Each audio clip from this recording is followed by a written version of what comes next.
All right. Thanks again for joining us on the Gill Athletics Connections podcast. Super excited. I'm just so humbled that you would be here again with us today. We've got, honestly, an amazing audience that listens to us on a weekly, daily basis, if you will. And, honestly, that just is so humbling to me that you would spend hour to sometimes hours of your time listening to these great coaches. And I'm always floored when anybody listens to any of these. So it just so thankful from all of us here at Gill Athletics that you would be, again, join us here on the Connections podcast. If you would do me a favor, so if you're receiving value from this podcast, whether it's previous episodes or just the podcast in general, the best way to give is to give, right? So I would ask, if you think other people would receive value from the podcast, hit pause right now. Make sure you come back. Today's guest is awesome. This is going to be an amazing conversation today, but hit pause, go share the Gill Athletics Connections podcast on your social media,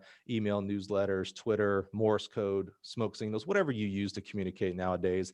TikToking, I don't even know. I barely can spell TikTok, but go out and share either your favorite episode or just the podcast in general. It would mean the world to me. So hit pause, go do that now, and come back and let's get on with the show. All right, I'm going to assume you came back. I hope so, because we've got a great guest today. I've known today's guest for, I don't know, this is one of those where it's like I've known today's guest for a long time, but I can't actually think of like where we first met. I think I remember, but that's always a testament to me. If I can't remember where we met, we're just kind of good friends for a long time. So help me welcome Indiana University assistant coach, the man with the shortest name in the world. I love it, Mike Erb. Mike, how are you, sir? Man, I'm good. You'd be surprised how hard that is for people to spell sometimes. It just said E and R and a B, and they hear different letters, or they want to put an H in it, or there's a V or something like that. But you'd think it would be really simple, but it's not always that way. And first of all, thank you, man. I this is an honor for me. This is really exciting. Having gotten into the podcast world a little myself, I've got a huge appreciation for what you've done, not just in the quantity, but the quality. And listening to a few of those podcasts already, you've certainly got a real talent for this. And to be able to sit down and have this conversation is just really something I've been looking forward to. And I do, if I might remember where we met, was we did a level 1 USATF school together at Milwaukee School of Engineering way back probably in 09 or so. So 10, 12 years ago, somewhere around in there. And I remember running into you there for the first time. That's what I was thinking, because I remember I used to, and I think I lost it, unfortunately, during moves and stuff. From that level 1, you guys gave out to all the students, I think, and definitely to all the teachers, a little MSOE bobblehead. Oh, is that right? Yeah, it was awesome. Yeah, no, that was, I think, my first or second class that I taught. And haven't done one of those in a while, but they're a lot of fun. They're a lot of work and long days, and I really enjoy those. And maybe one day we can get back to doing that again. I seem to remember that was your first. Now that you brought that up, I seem to remember, because I had done several. I actually quote unquote retired from doing them about. This is 20. Time is so hard, right? With COVID, we lost a year, but maybe around 2017-ish, maybe I stopped. It was like my 30th one that I had done. Wow. And work was, just my responsibilities continue to grow here at Gill Athletics, thankfully, that I wasn't able to do the justice to the students that I had in the past. I didn't prepare as well. And it started showing, my teaching started going downhill, and I was like, well, this isn't fair. And there's other great teachers out there. So, but I definitely, I enjoyed teaching level 1s. That was a lot of fun, man. They're a ton of fun. And I remember I used to get stuck with the dreaded physiology section of those things. And the first one, and as well as I do, there's, you get in front of a group, and sometimes you get into a groove and everything's coming out great and it makes sense. And then there's sometimes when you're just grasping for the side of the pool and you're drowning, and I specifically remember a couple of parts in there trying to go through, muscle nerve connection stuff and motor unit, processes, and thinking, okay, I thought I knew this until you stand up in front of a group and they're asking you questions, and it's tough. And, that's some complex things, but I always look at those clinics, which I haven't done for a while either, but they seem like a great idea when somebody asks you if you'd like to come and speak at the clinic. You're like, man, that sounds like a lot of fun. I can't wait. And then as you start to prepare, it gets more and more stressful and more anxiety comes along, and you think, why in the world did I decide to do this? This is going to be so stressful and I'm going to screw this up. And then, you go through your preparations, and then it feels that way in my experience up until go. And once the green light goes and you're in front of that group and you start to speak, you look down at your watch and you're like, did 60 minutes go by already? It's when, and it gets to be a lot of fun. And then immediately you think to yourself, I can't wait to do that again. And then that whole process happens again. That's just sort of the way I've experienced it. But certainly those level ones, I mean, shoot, you're up doing 3-hour sessions and 2 and 3 of those a day. And, there's a lot of prep work, but it's a lot of fun. And more importantly, somebody did that for me. And somebody stood up in front of a group for me, and I, feel so responsible to pass that along to somebody else, and then hopefully they do the same, because that's how this thing goes. And I appreciated that so much. So that's really what drove me to want to do those things. And but they're also a lot of fun. I'm amazed at the people that we've had in classes. Like, 5-10 years later, someone will say, oh yeah, you were my level 1 teacher in St. Louis or Milwaukee or, Birmingham. You've done kind of all around the country. And it's really, when you're doing the class, you have 30 to, sometimes up to 100, depending on the school. You don't get to really know each individual. So it's kind of interesting years later when someone's like, yeah, you were my teacher. It's like, oh, I'm so sorry, by the way. Well, another funny, there was I did a strength and conditioning certification through USTFCCCA that Coach Boo taught, right? And we were sitting around talking after or in between a session, and it was a big group, and there were a lot of veteran coaches in the audience that day. And Coach Green from Kentucky comes to mind. I mean, a couple guys have been around a long time.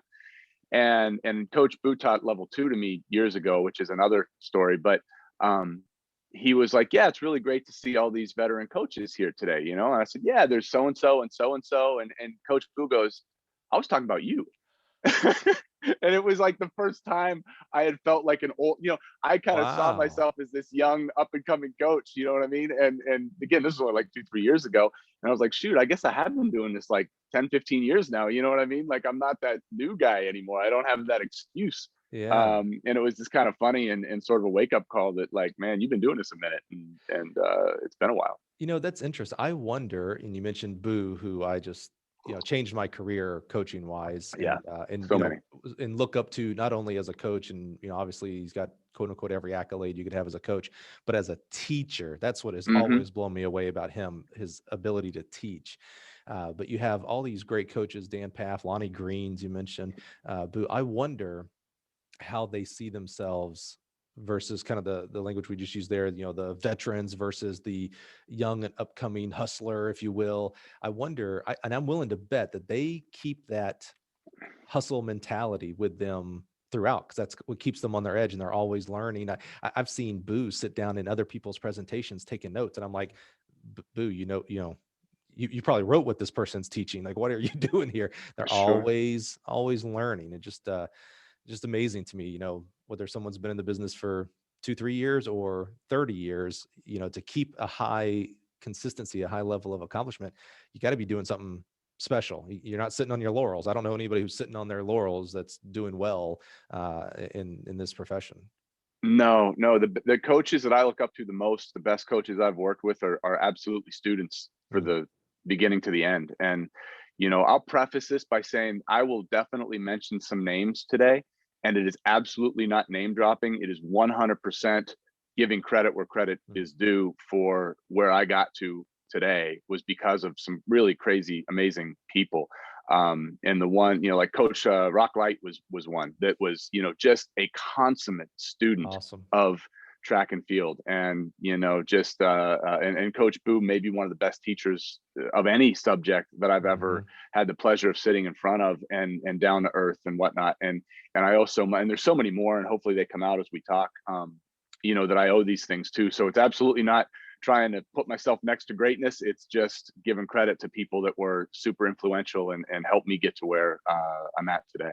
Well, that's important, right? I mean, I've said this a couple of times in the podcast. The name of the podcast, the Connections podcast, it's very like on point. Like there was a reason. Like it was a when I started having the idea of doing a podcast, like it immediately came to me, oh, connections. Because Hmm. the one goal that we have here for the podcast is that it will connect coaches. So a coach, you're at Indiana University in Bloomington, a high school coach in Texas is going to learn more about you and maybe send athletes towards you, or Sure. you hire that person one day because you guys get connected. Hmm. But also to the side that you just mentioned there, it is about uplifting and honoring the coaches, the people, the mentors that have come before us and pushed us. It's a fallacy to think that we are everything that we've accomplished up till today is all because of the person in the mirror, right? I mean, that's a Sure. fallacy. There's that statement, we stand on the shoulders of giants, right? Well, there are Absolutely. many giants, and those giants aren't always the well-known names of Abu Nader and Rock Light, who, God bless, what a great guy. He was my combined events teacher at level 2. Hmm. Great guy. But they're not always, sometimes we had a great story. Dwayne Ross from NCAT was told us a couple weeks ago about a great story of his high school French teacher who, when he went to Clemson and was going to run at nationals at Tennessee, she went and walked the track and called him from a payphone. This is back in the day, right? Right. And was like, hey, I just walked the track. You're going to win a national title on this Oh, track. cool. This was his high school, small school, North Carolina, high school Hmm. French teacher. No one knows who she Sure. is. He does. And that's what is Yeah. important. That's the giant that he stands on her shoulder because she showed interest and love and empathy towards him as an athlete and as a person. I mean, Good stuff. that's what it's about. So let's learn more about you, Mike. We Okay. got to be careful. We can't turn this into the Mike and Mike show. Well, we're I here for know, right? you, This is Mike. commentary on the world. Yeah. That would be for another one. You're so good. You're trying to turn it into like I'm part of the show. I'm the humble host who gets to ask the questions, and you get to give the Sure. wonderful, enlightening answers that people are Do going to my quote best. you on Twitter. So you got to be careful what you Right. say here. So let's learn about how you got into this profession, and Sure. maybe we'll start with what was track as an athlete for you? How'd that start in high school, club? How'd you get into Sure. track and field? Yeah, high school, or I should say track for me started kind of late compared to where I talk to athletes now that I recruit and whatnot. I started running track, I think it was my freshman year in high school. And really the only reason I did it, again, being from Pittsburgh, being from Western Pennsylvania, you play football or you wrestle. Like those are basically the two things that you do. Wrestling's huge, especially in Southwest Pennsylvania. I did that a little as a kid, but that's another story. Um, but yeah, you play football. So, here I am, probably as a freshman in high school at 5'6" and 125 pounds, and trying to play football and looking at track and field as something to do in the spring to quote unquote stay in shape or whatever that means at the time to play football in the fall. It was outside and there were girls there, quite frankly. So it was a nice fit, that was like, it keeps me busy. Maybe I'll figure out something to do over there, but it was really about getting ready for another sport. And then, flash forward 4 years later, to be perfectly honest with you, one thing I remember as a younger athlete, and it came from playing soccer to playing Little League baseball to even in football in high school, I was always on really, really unsuccessful teams. Never won. I mean, I could tell you like when we were in, well, there's a lot of stories about not winning. And then I got to high school and ran track and, I started being competitive. I started able to win some stuff. Now, I also joke that, we're of the similar age here, Mike. And, when we were coming up through high school, there was no internet, right? Like it just didn't even exist.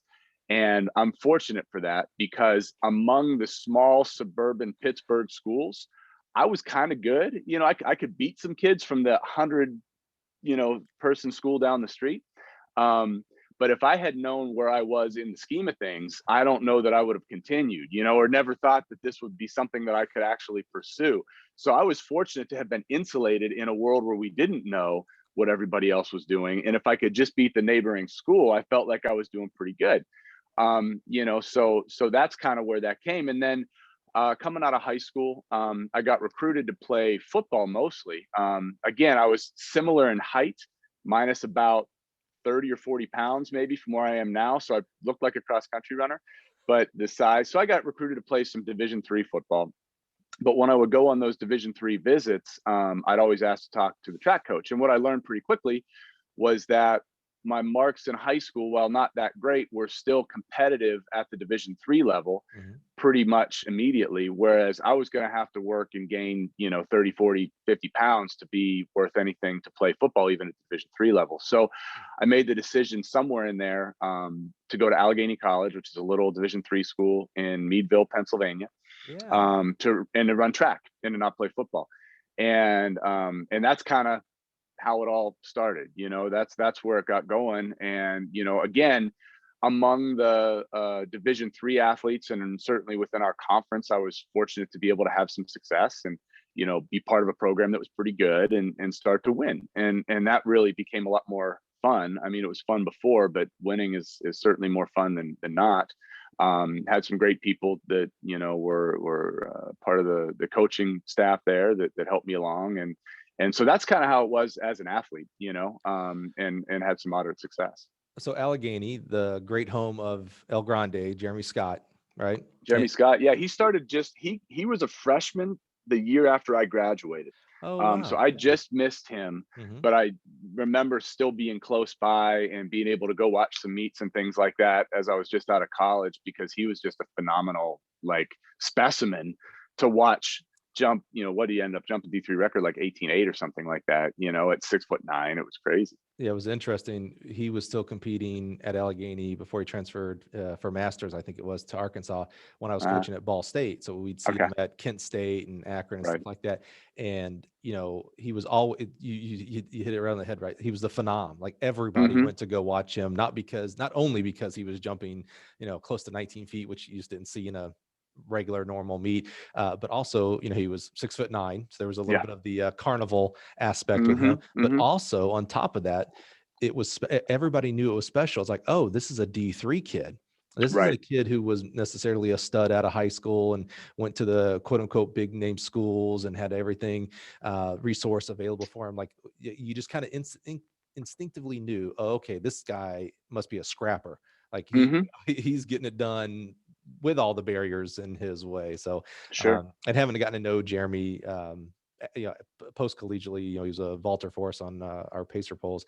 What a great guy, and super smart, by the way. Like, oh yeah, super smart. For sure. I love to know the nicknames of every school. Alleghany, are they the alligators? Alleghany alligators? The Gators. Yeah, we're the Gators, right. Which is an interesting name for a school in Northwest Pennsylvania. There aren't a whole lot of them around there. It's all alliteration, has nothing to do with geography on that one. So when you chose Alleghany, and interesting that you chose track over football, you kind of had that realization like, oh, maybe even on the quote unquote D3 level, I'm not going to be able to do or want to do the things that I'm going to have to be successful. What were you studying, and what was at that time frame, what was your mindset for a career? When I first got started, I think that I was probably wanting to go into some sort of PT, like physical therapy or training, athletic training, something along those lines. So I started off as a biology major, and it turns out, Mike, I wasn't that smart, especially at a school that there were some really, really high achieving people, and I couldn't get through organic chemistry. So that was a requirement for the biology degree. And after my junior year and adding and dropping organic chemistry probably 2 or 3 times, I went to my advisor and looked up and realized that, you could get a degree now in environmental science, which is essentially a biology degree minus that organic chemistry. So I said, all right, that works for me. So I ended up with a degree in environmental science, which it turns out I think was a better fit in the first place. I enjoyed the ecology, and I like to be outside and understand what's going on and that sort of thing. So I got the degree in environmental science. And then initially with that, plans kind of changed, and I ended up getting a job just in a community just north of Pittsburgh, a city called Cranberry Township, and working in local government as in land use planning. So kind of suburban development and regulation and whatnot. I was, I would review site plans and, meet with developers and builders and inspect, new residential and commercial construction. And it was fun. It was really, really cool. So coaching wasn't like, it doesn't even sound like it was like, if you had to pick 10 careers, it might not even have been top 10 at that point. I don't know that that was something that really crossed my mind. I think Interesting. initially, I know there was a brief span there where I thought about getting into teaching. So most of my family are my mom, dad, aunts, uncles. We've got a lot of teachers and a lot of coaches that I come from at the high school level. And I saw that as something that I might transition into. But I'll tell you what it was there was again, working for the township, there was a community in the same building. There was a Parks and Rec department. I mean, I joked that it was, if you've watched Parks and Rec, what's his name? Mark Brandanowitz, in the first season, that was kind of my job. And I worked in that building with all of those same people. I think that was the character's name, but It's a great show, by the way. yeah, it kind of shed some light on things. But through the Parks and Rec department, there was a woman that was running a track club. And at the time, it was this Hershey track and field program, which you may be familiar with. Right. And it was like, I mean, they were still doing the broad jump and the softball throw and things like that, but they had all the events, and it was youth club. So and obviously with the background and my enjoyment of track, I kind of hooked up with her and helped her out for, a spring and a summer. And we went to some meets, and then she ended up not continuing with that. And so I took over this youth track club and made it a USATF track club as opposed to just doing these Hershey meets. Yeah. So like I would go to work, and then 2 or 3 nights a week, we'd go up to this high school track and, again, I'm 23 years old or so and really had no idea what I was doing. I'm trying to get kids to meets and put, relays and entries and fundraise and all these kind of crazy things, having absolutely no idea what I'm doing. But it was a ton of fun, and I loved it. And I just started thinking to myself, I'm having a heck of a lot more fun doing this for free at night than I am doing my job during the day, which was not to take anything away from the job, but how do I, and that's where it came from. How do I do this as a career and not as just something that I do for fun in the evenings?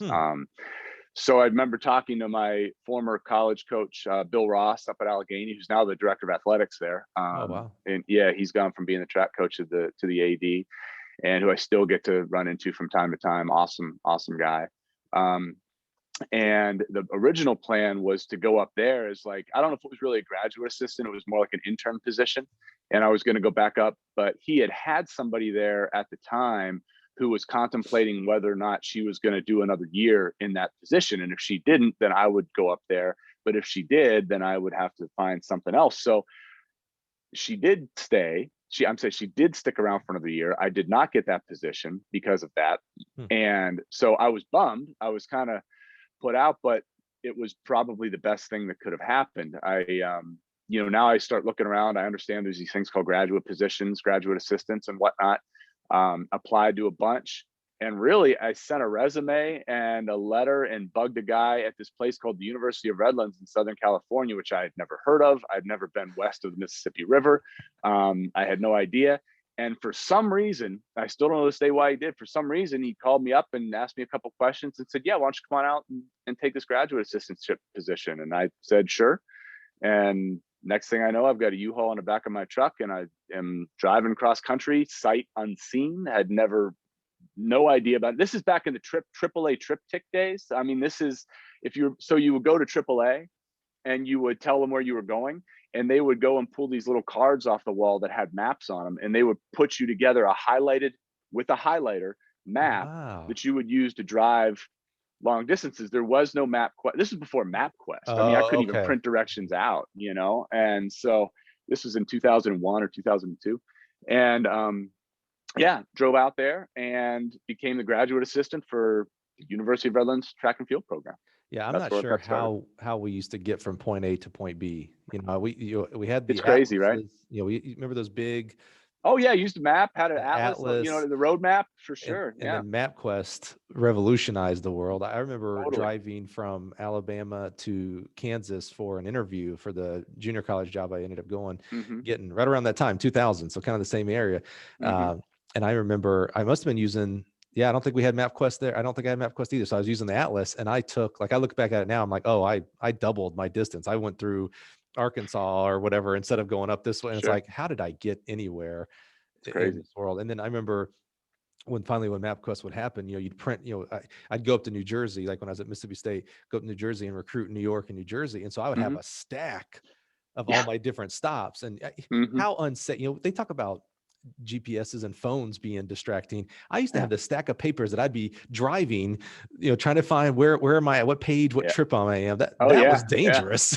Absolutely. And you couldn't call anybody if you got in trouble because there was no Right. phone in your car. And, Yeah. and you wonder, how did you arrange all of these appointments and things? And somehow the world worked without being able to do all that. We were able to figure it out. So I have no maybe it clue helps with our how. problem solving skills. Yeah, Yeah, exactly. We I could have no figure it out. idea how. I was talking to one of our customer service teammates who's been here for a super long time, like 30 years. And I asked her, I was like, so, I know how a customer gives us an order, we input it, I know how it gets out the door. How did you do that before Hmm. email and Hmm. all this other stuff? And they're like, yeah, Yeah. they used to mail us a purchase order. We Yeah. would then hand type it. And I'm like, oh my God, like how'd the world function? How did Yeah. we spin this world? Yeah. Yeah. We figured it out. Amazing. So do you think, you mentioned, kind of sight unseen, and how in the world Hmm. did, what was the coach's name at Redlands? Do you remember? Well, that's an interesting, but Barry Tyler was the guy's name that hired me. His name is Barry Tyler. Do you think Barry's maybe interest in you, even though you were all the way across the country, but you came from a D3 background, and so maybe Barry was looking for that kind of complimentary fix, or? I don't know, and I'll tell you why.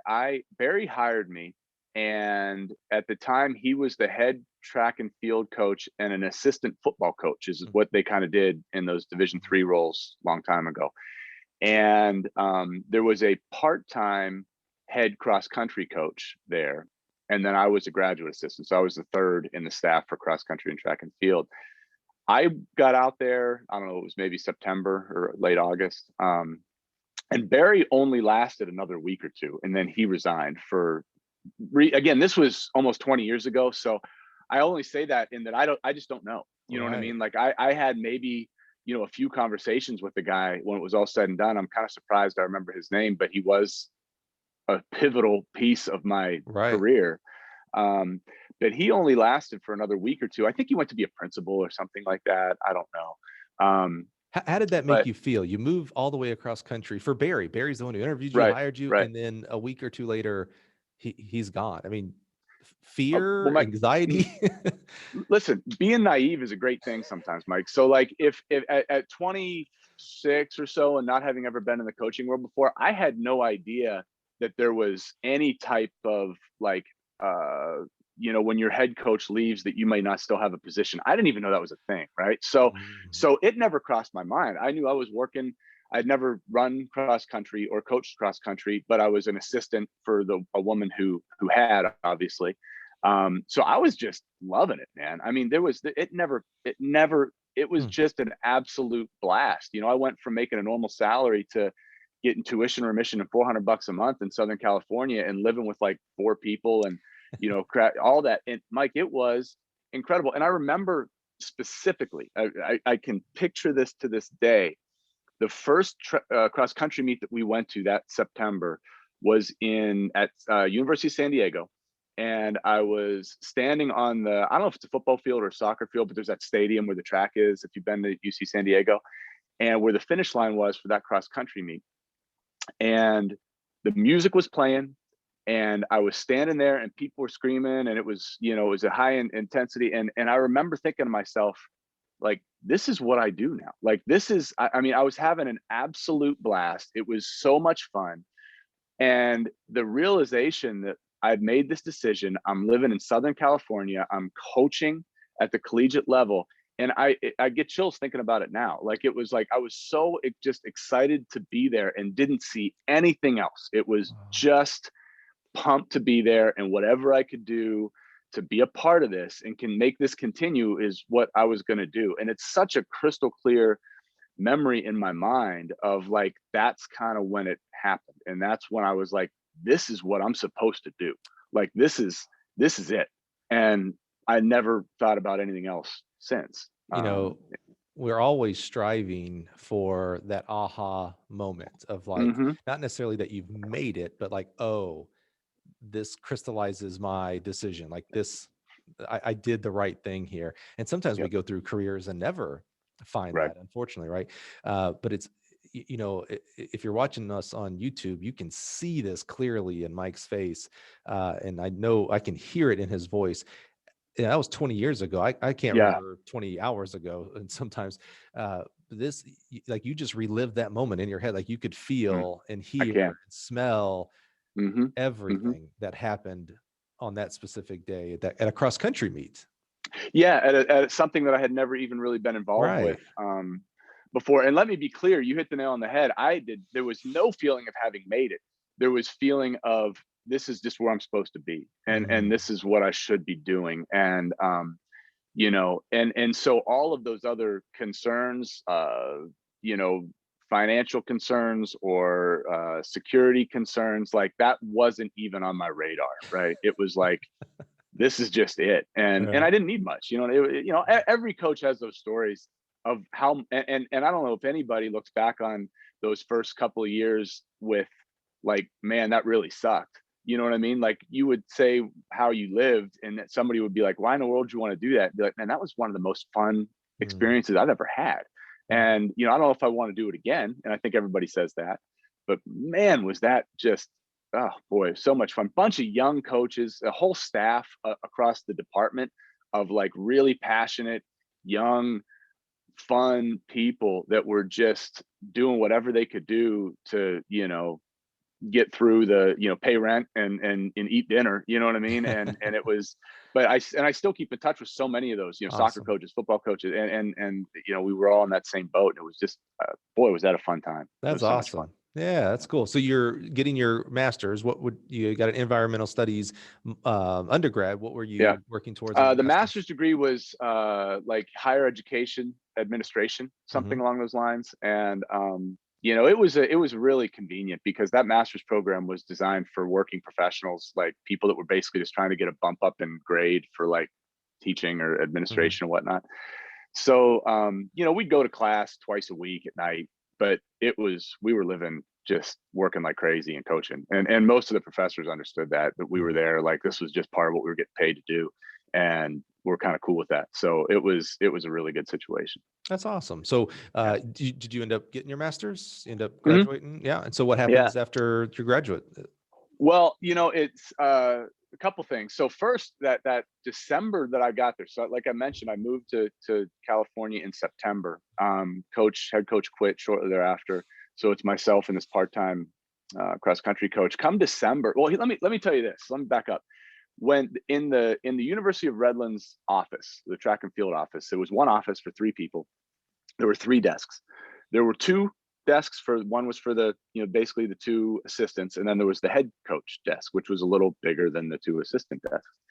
And when the head coach resigned, I remember going and talking to the other coach that was there and asking her, I said, hey, do you mind if I just put my stuff at the big desk over there? I'm going to go ahead and take that desk a little more comfortable. I'm a taller guy, whatever. She's like, yeah, that's cool. And so now I'm sitting at the big desk. I'm sitting at the head coach desk. Now, I don't know if this had anything to do with it. I'm still not sure what the reason behind this decision was, but because we're getting into track season now, we got a really official track coach. So December that year, keep in mind, I've been coaching 3 months, maybe. The athletic director comes in unannounced, sits down in that office across the desk from me, the big desk, and asks if I would be the interim head track and field coach for that spring, right? I mean, out of the blue. And I was like, yeah, totally. Like, I mean, again, too dumb to know. Right. I wasn't anywhere in a position to take that role or had any idea what I was. Thanks for saving me there. I wanted to say that, but I'm so glad you said that. Listen, being naive and being dumb and young is a real advantage sometimes. You know what I mean? Because you don't know what you're getting yourself into.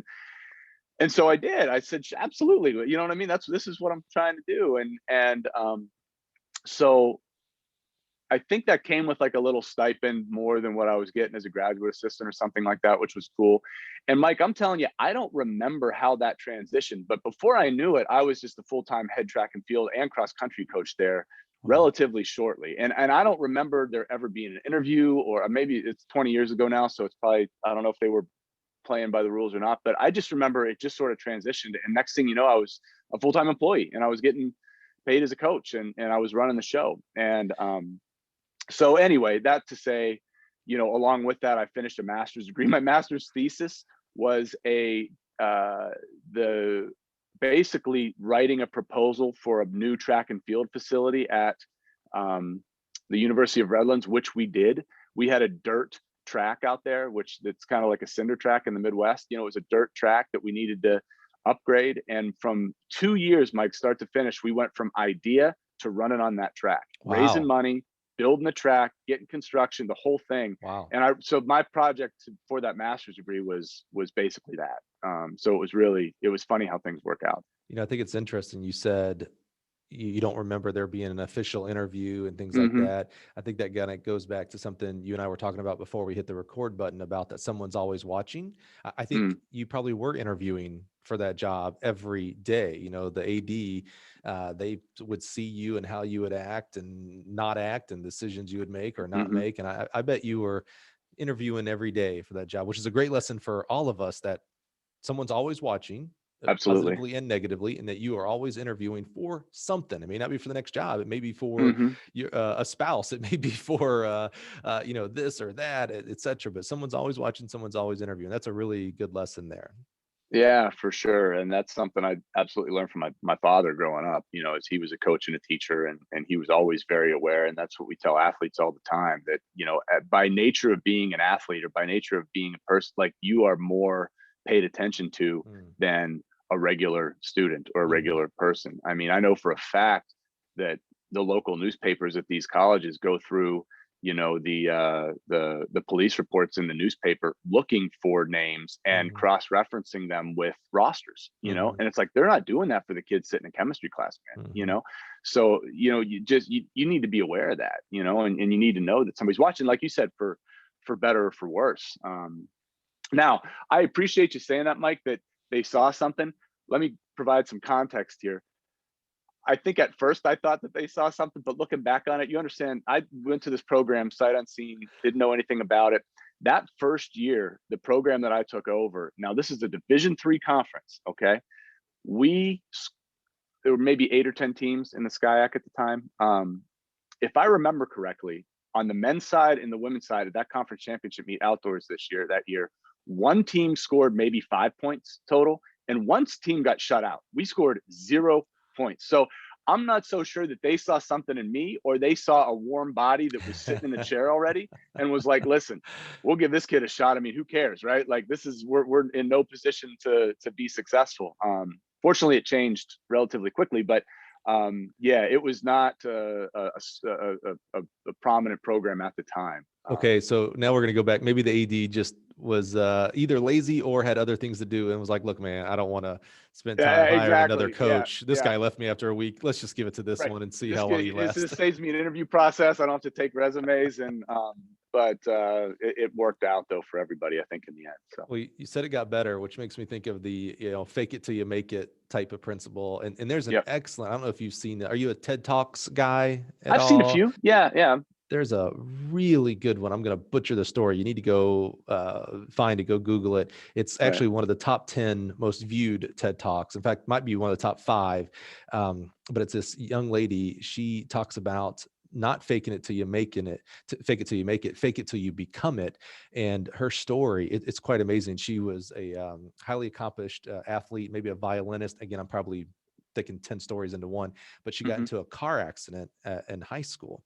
That gave her some brain damage, and they said she would never do X and Y and Z. Well, fast forward, and she's graduated from Harvard, I believe it was. She's an accomplished author, etc. I mean, just an amazing story. I think she ended up going into psychology, if I remember correctly.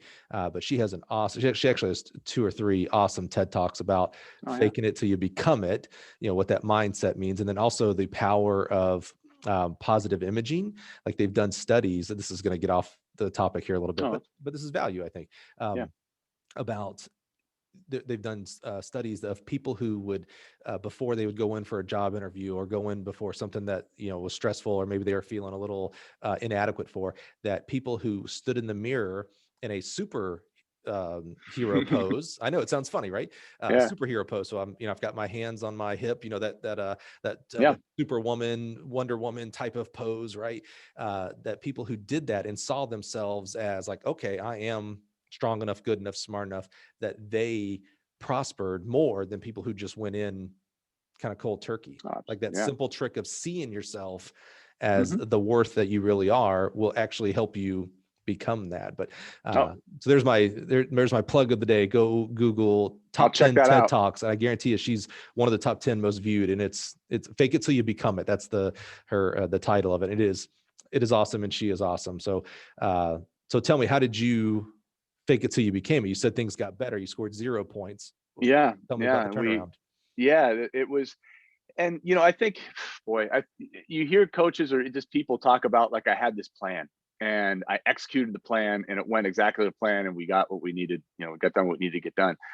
And I'm going to tell you, for those first couple of years, I still can't tell you why I did a lot of the stuff that I did. It was very instinctual. It was very, I didn't really have initially, like, my plan going into this whole world was spend a year or two as a graduate assistant here, spend a year or two as a graduate assistant there, kind of bounce around for a minute and um, learn from a couple of different people, right? Well, I got thrown into this position. I had no immediate mentor to really learn from. So there wasn't a whole lot of, like, seeing how somebody else did it. So I kind of had to just go with what I thought was best and sort of figure it out on the way. Now, that said, one of the advantages to not having a track and field mentor there when I got there was I had the opportunity to maybe seek some out.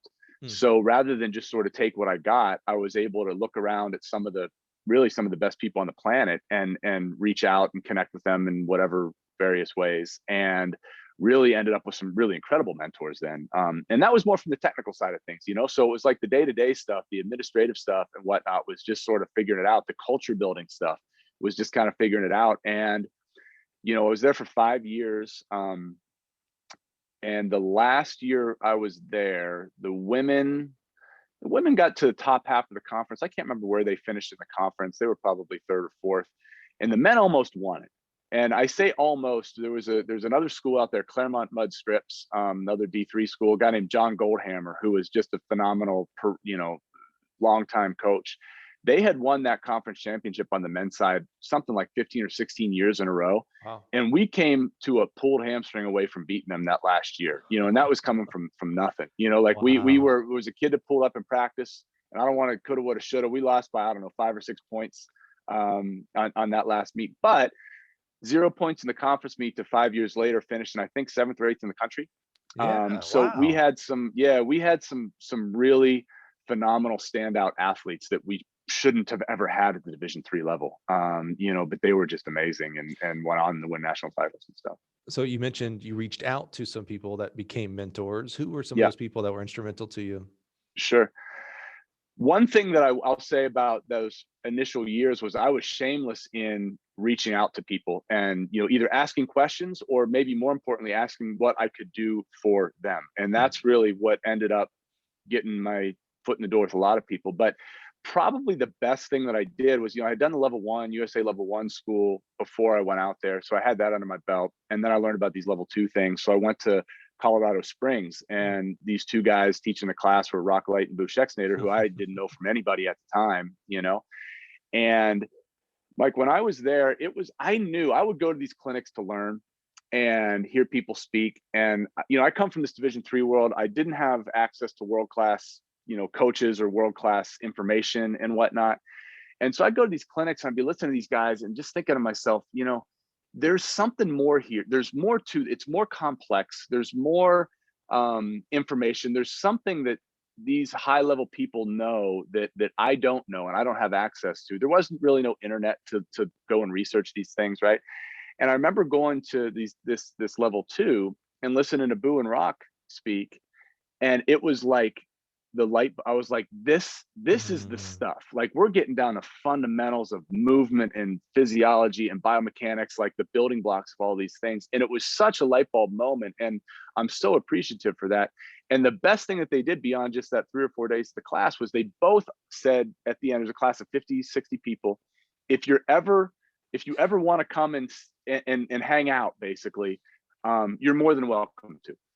So I don't know if they meant that or not. It turns out that they did. But, like, again, me being kind of young and dumb, I was like, well, then when can I come? You know what I mean? Like, I talked to both of them. I said, when can I come by? And I was lucky to talk Redlands into considering that professional development, right? And not really have had, so I got Redlands to pay for me to fly to Wow. Baton Rouge, where Boo was at the time. I was up in Oregon, where Rock was at the time, Wow. and spent 3 or 4 days just hanging out on the track. And Rock Light, my goodness, I asked, he agreed that I could come up there, and not only did he let me come to the track, he's like, Mike, I want you to stay at my house with my family. And so all of a sudden, I'm staying at Rock's house, you know what I mean? Hanging out, talking about track at night over dinner and a Wow. beer or two, and going standing in Hayward Field. I'd never been to Hayward Field, standing on Hayward Field and watching these. It was, I mean, and so appreciative. Without those opportunities, I don't get to do anything.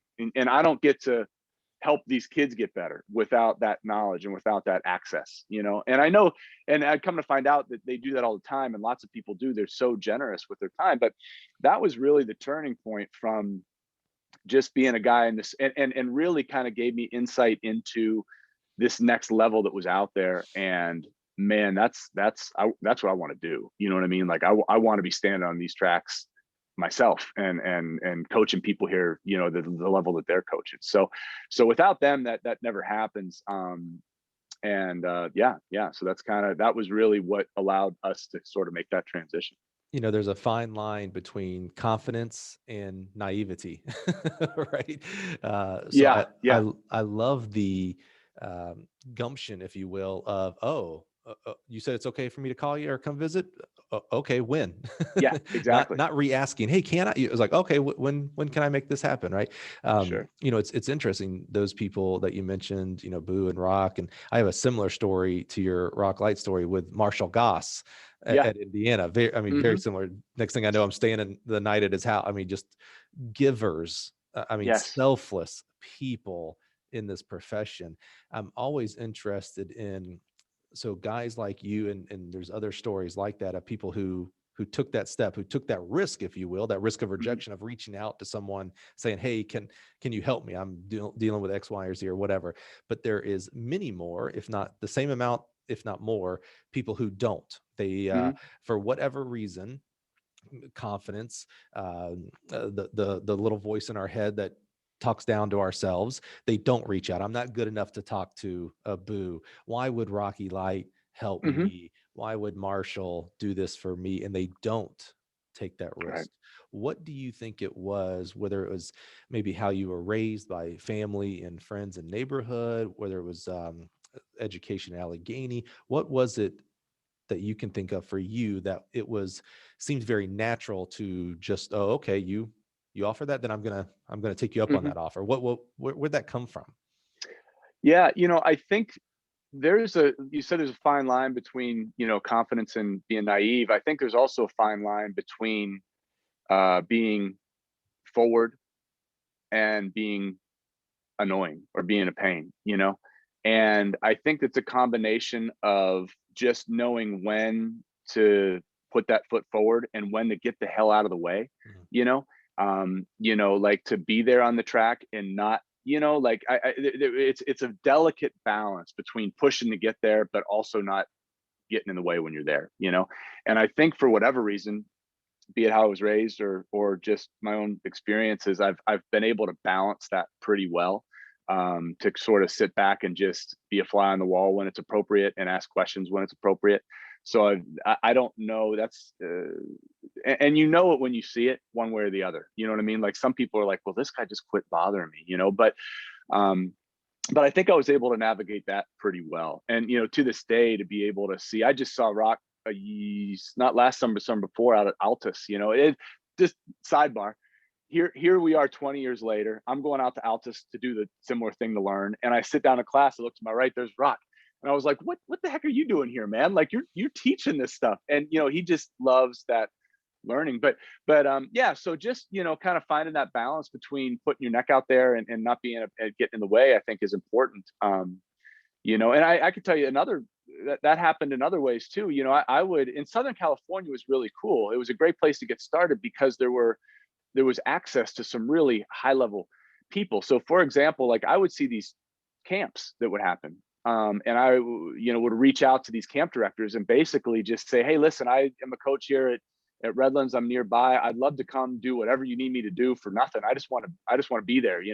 One in particular, I saw there was a camp that Mike Powell, world record holder of the long jump, was going to be the camp guy at this little private school down the road. And I reached out immediately to that camp director and I said, listen, if you need somebody to carry cones or sweep the floors or do whatever, I said, I'll come out and do it for you for nothing. I just want to be able to stand next to Mike Powell for a couple minutes a day would be great. And, from that, it's like, yeah, come on out. You can stay here for the week. We're going to pay you a couple $100. And next thing you know, I'm an assistant to Mike Powell in for like 4 days in the long jump, just sucking all that in, So, and that just came from asking the question. He could have said no, and I said, okay, thanks anyway. But, and then when you get there, like you've said so many times, providing some sort of value, providing some sort of service, right? Runners workshop camps, cross country camp out there in California, same thing. Like, listen, I live right down the hill. Can I come out and just met some incredible people there that I learned so much from, and then ended up becoming something. You know what I mean? Like it turns into something. If you go into a situation expecting nothing, only wanting to offer something, it's kind of shocking how short that you get nothing and you're only giving lasts. You know what I mean? Like if you go in and just say, listen, I'm willing to do whatever, I expect nothing in return, it doesn't last that long. And I don't think too many people are willing to do that, Yeah. and it works out really well. I think it's always amazing where these conversations go. I've done, we're getting close to over 100 of these type of interviews with amazing coaches from around the world. So I'm always interested in where the conversation goes. That's why I don't, maybe listener, you don't realize none of these are scripted. None of our guests on this show gets a pre-qualifying question list, etc. It Sure. is, and I'm so grateful for them that they trust me that, okay, we'll be able to carry the conversation forward. But what you just mentioned there about giving value with no expectation of return, you can only, I'm going to say this in a definitive statement, and I don't like making definitive statements, but you can only do that if you are a long-term thinker and believer. If you are, hey, my career, when I look back on it one day, 40, 50, 60 years from now, will be awesome. Tomorrow might not. I might not be able to afford lunch tomorrow because I don't have a paying gig or whatnot. So those examples you gave there of, hey, I just want to be by Mike Powell to learn. So if you need a cone carrier, a sweeper, my ego is not here like, hey, I also want to be an assistant coach for Mike Powell's camp. It was, hey, I just want to be to learn from him. Or cross country camps. Can I just be there? What do you need? You need me to measure the core? What can I do to help you with zero expectation of return? And that's a real powerful and hard thing to do. When you give with no expectation of return, you keep the power. When you give with an expectation of return, well, you've given the power to the person you've given to. Now it's like, oh, well, I expect him to give me something back. Why haven't they given me something yet? Why haven't they given me an interview or a referral or pay or what? It's like, you see how you've lost, because now it's like, why haven't they done something back yet? When in return, if you just keep it to the value giver, to you just give, it is going to work out. And you mentioned that you kind of expressed it that it's not long before good things start happening. You know what? That's not always the case though. It's true. It can be 10, 20, 30, 40 years down the line. However, if you are a long-term thinker, that means nothing to you. I mean, we're at an age, I've said this a million times on the podcast, I know, but I will continue to beat this a live horse. At the age you're at, Mike, you could be thinking like, oh, I'm about halfway through my career, etc. Dude, you have more years to coach than you have coached so far. I mean, when you start thinking about your career like that, you start to understand, like, I'm not near the finish line. Heck, I might not even be in the blocks yet. I might not even be called up to the starting line yet. I have so much more runway here, if you will, to do all the things that I might want to do, or things that I've seen other people do that I also would like to accomplish. So I love that understanding of like, oh, give and possibly something will come back, but I have no expectations that something will come back. Now I'll throw the caveat out there, and I will admit to this. That's easier to do earlier in your career than it is later in your career. And at least for me, right? I struggle a little more now with real, and I think we still do it. I still strive to do that. But it's a little more difficult when you have accomplished some things, right? And when you have gotten a little further in your career. And I always want to give, and I always want to provide value, but it's a little less automatic, or it's a little less just intuitive sometimes, because it's just you're in a different spot with what you can actually offer. That's not to say that I don't continue to do that or look for those kinds of opportunities and whatnot, but I will say that when you're, again, kind of young and naive and just willing to do anything for anything, it's just a little different feel, or a little different mindset when you go into that. I love that you have the counter argument to me, because I would disagree with that. And that's, that's what I want, actually, Sure. for actual dialogue, because think about the people that you have mentioned so far, the Rocky Lights and the Boo Schexnayder, and I mentioned Marshall Goss, and I would throw a Mike Holloway, and we could go for the next hour naming names, right, of high level people who are far in their career. And Boo Schexnayder today, and that's my probably best example, still today, when he does camps and clinics, will say, hey, here's my email address. Right. Email me if you need anything. Now, that guy he doesn't need anything. Right. Right. No Right. one can give him anything that he hasn't already accomplished or succeeded in his life. And yet he's still the middle school coach that will email him, all the way up to whatever you want to, the other our new professional track coach emails him, he will answer that person. You know what, and maybe let me shift that, or just clarify that a little bit. It's easier now that I'm in a different position, where one of the things that rang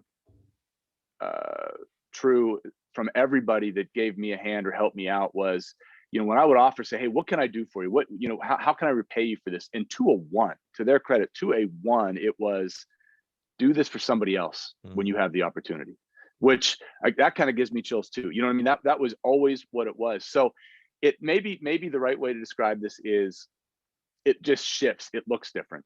I love, Yes. I've had lots of, younger coaches, or, athletes that want to move forward, or, I've had the opportunity to have that volunteer that I was, for a period of time, and help them. So it just, that perspective, maybe that's kind of that, to clarify that, right now, all of a sudden I'm in the position to seek out to help somebody else, whereas I was seeking the help before. Right. But so it's a spectrum, and there's always a bit of seeking help for myself and seeking to help other people, and that balance shifts through the career. So maybe that's more of what I meant by that. I think that hits it right on the head. You're exactly right. And you talked about that balance.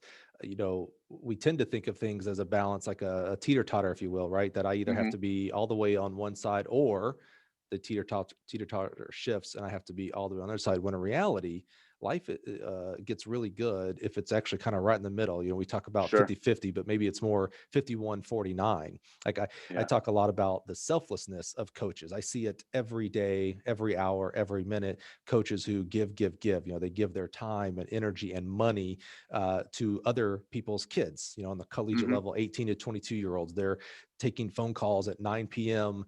To talk about what class to select for next semester. Things that are not in the purview of a track, how to perform better on the track, to the detriment. So I've seen that swing 100%. Like, oh, you are so selfless. You give everything to these other 18 to 22-year-olds. Well, unfortunately, when you're doing that, that means that teeter-totter is up on the other side. It means you're being extremely selfish to your family, your friends, it's your spouse, etc., significant others. You're being selfish because you're doing everything towards that career. So it actually needs to be, when we start talking about coaches' social health and mental health and financial health and physical health, that it needs to be closer to that balance point where it's 51-49. Maybe you're 51% selfless towards your team, the 18 to 22-year-olds, but you're giving almost as much, half, to your family and friends and your own well-being, etc. Absolutely. Okay, let's step off the soapbox here. So, so what you turn around Redlands Mhm. program. Sounds like if you were there for 5 years, probably maybe one of the more, at least in recent times, consistent coaches there. I don't know how Yeah, that's yeah. not Now fair. I don't know how long the former no, well, coach the was guy, there. that's a whole other, the Redlands thing is there's a great group of people out there that Mhm. are really lifers Yeah. and that are really committed to it. And the guy that replaced me, Mike Schmidt, has done a phenomenal job, and he's Mm. been there since I left. So Oh, okay. Yeah, yeah. yeah, it's been pretty consistent now. So where did you go? So now, interestingly enough, now you're a track coach, right? Hmm. Like you were Yeah. getting into it with the Hershey program, and now you're going to go Yep. do a GA program. But now, like you've been a head coach of a Division III program and had Hmm. success, etc. So where do you go from Redlands? Well, it's once so, and again, this is just what happened. But in my mind, I was like, well, I just had, Division III now, national champions in the decathlon and the triple jump and the long jump and the javelin. I mean, we were cranking them out, and they were doing performances that were, certainly not top Division I performances, but could be competitive. We're talking, 70-meter javelin throwers and 7,200-point decathletes and Hmm. 50+ foot triple jumpers, that sort of thing.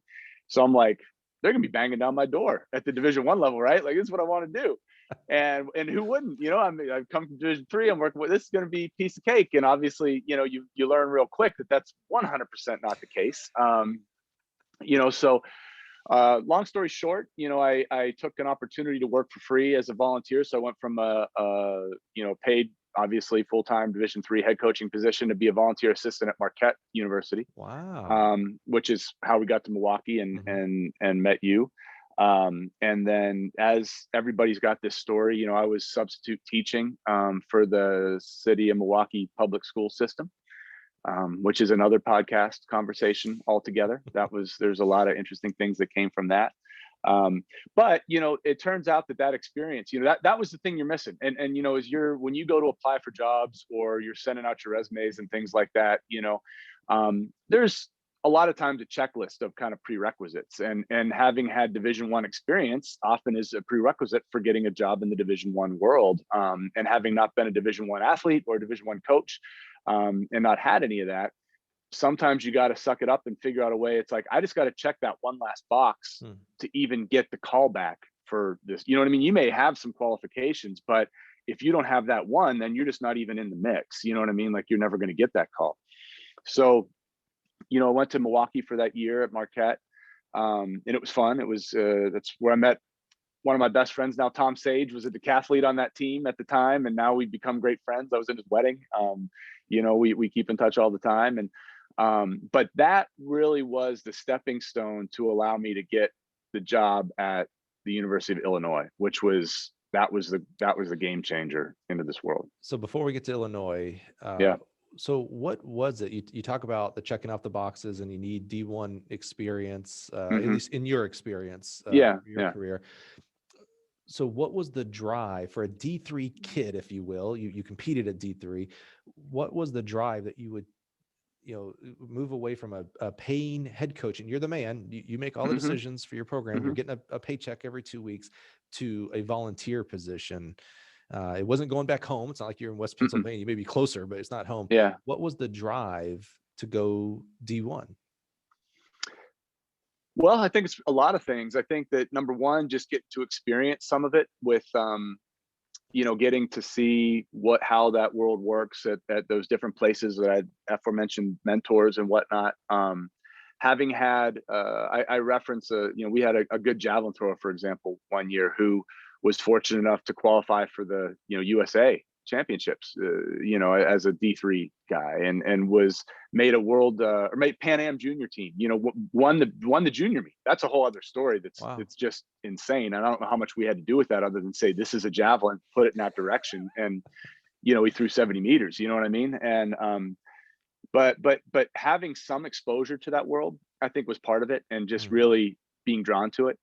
I think the other piece of it was, and maybe this is just something that is of me, and just the desire to say, how successful can I be at this? You know what I mean? Mhm. Like, or at what level can I work to get to? Mhm. Like let's just see what happens.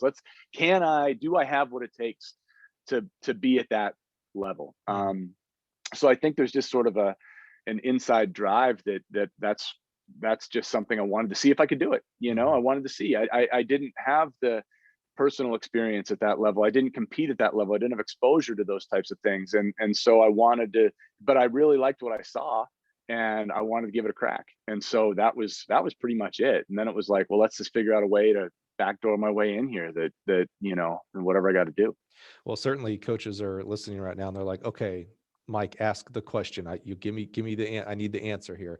So Mike, how does a D3 athlete, D3 head coach, volunteer at Marquette coach become a Big Ten, University of Illinois coach? How did that happen? So there was a job that opened up at Illinois that was fit the description of what I wanted to do. It was a field events. We were a separate men's and women's program at the time. So it was a women's assistant coach for all the field events. And there was this woman named Tanja Buford Bailey, who was the head coach down there at the time, who, again, being kind of naive, didn't know. Wait, hold on. Did you not know Tanja's pedigree, if you will? Probably not until I applied for the job. It was, again, there's a lot of naive here, and so that's actually a really funny story if you know Tanja, which you do, or if anybody knows Tanja. So anyway, the job was open. It was posted, and I applied for it, and just like a normal person would, and had some booze and rocks and some other people's on that knew I was applying and that I had for references and whatnot, and I applied and she called. And so at the time I was in Milwaukee and it was in June, I guess, because she was like, so you going to be down? We're talking just as she is, very casual. She said, you're going to be down at the national championship meet next week or whenever it was. And I said, yeah, I'll be down there. Listen, I had no business being down there. Right. So I said, yeah, sure. Yeah, I'm going to be there. And she goes, okay, well, great. Well, let's get together on this day at this time. And, we'll talk a little bit. I said, perfect. I'll see you there. So I'm like, well, now I got to figure out. So as you start booking your ticket and hotel. Yeah, for sure. I find a Motel 6 on the outskirts of Des Moines. It was at Drake, and luckily I could drive down there. So, but this is what's kind of funny if you know her, right? So like we're supposed to meet at the track, I think at like, or no, maybe I can't remember where we're supposed to meet, but it was going to be like 10 in the morning. So I'm up trying to figure out how to dress because it's like an interview, but it's a track meet and trying to, I'm up early, get ready to go. And, she calls me and it's like, actually, it's going to be whatever it was, noon, a little later. And then it's a little later, it's a little later, it's a little later. So I don't know I've never seen her. So now I'm at the track meet. I paid my way into the track meet because I'm just a fan at that point. And I'm doing this where I know she's at the track somewhere. So I'm trying to find out where she is so that I can sort of quote unquote accidentally bump into her. Right. And be like, oh, wait, Tanja. Oh, hey, Tanja. It's so good to see, I'm Mike and I'll look forward to seeing you. So that was what I did. And, I think we just got an insight into Mike Erb's recruiting repertoire. I'll tell you about that too. I've used this before, right? So it's an accidental bump. Long story short, we end up finally sitting down at maybe 11:30 or midnight in like the second floor lobby of the downtown Des Moines Marriott.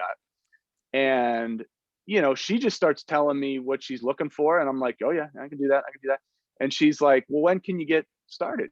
And I'm like, how far is Champaign from Des Moines? You know what I mean? Like if I leave now, I can get started at 6 o'clock tomorrow morning, and so it worked out, you know what I mean? We clicked, we really did, it was just a good fit. And I learned later on that that's really what she was looking for. She was looking for a fit. And to this day, I know that's something I've learned from her. She's less concerned with, technical backgrounds and pedigrees and things like that. And more like, can we trust each other? Can we get along well together? Can we work well together? Which I love that because her pedigree is amazing, not only athletically, but coaching wise, right? She was a phenomenal, she, I'm always amazed when someone has their own Wikipedia page. She has her own Wikipedia page. That tells you what a big deal she was athletically, right?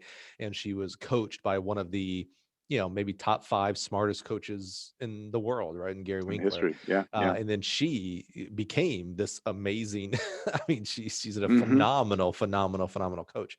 Now, what I love about your story is it's a little different. In fact, it's the 180 of what we quote unquote hear all the time. So when you go on one of our, great websites in our sport is infamous letsrun.com, right? And more infamously, the message board. And for good or bad, you can love it, hate it, I don't care. But there's one thread that I read every year. It'll shock you. Yeah. It's the coaching I job know which ones. one. Every year. Yeah, Exactly. it's the most famous we all one, do. right? And every year, I've followed this thread now for 10 plus years, 50, maybe 15 plus years.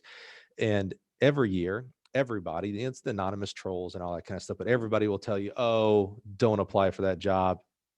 When a job is advertised, the head coach already knows who they want. You have to know someone. You have to know that person.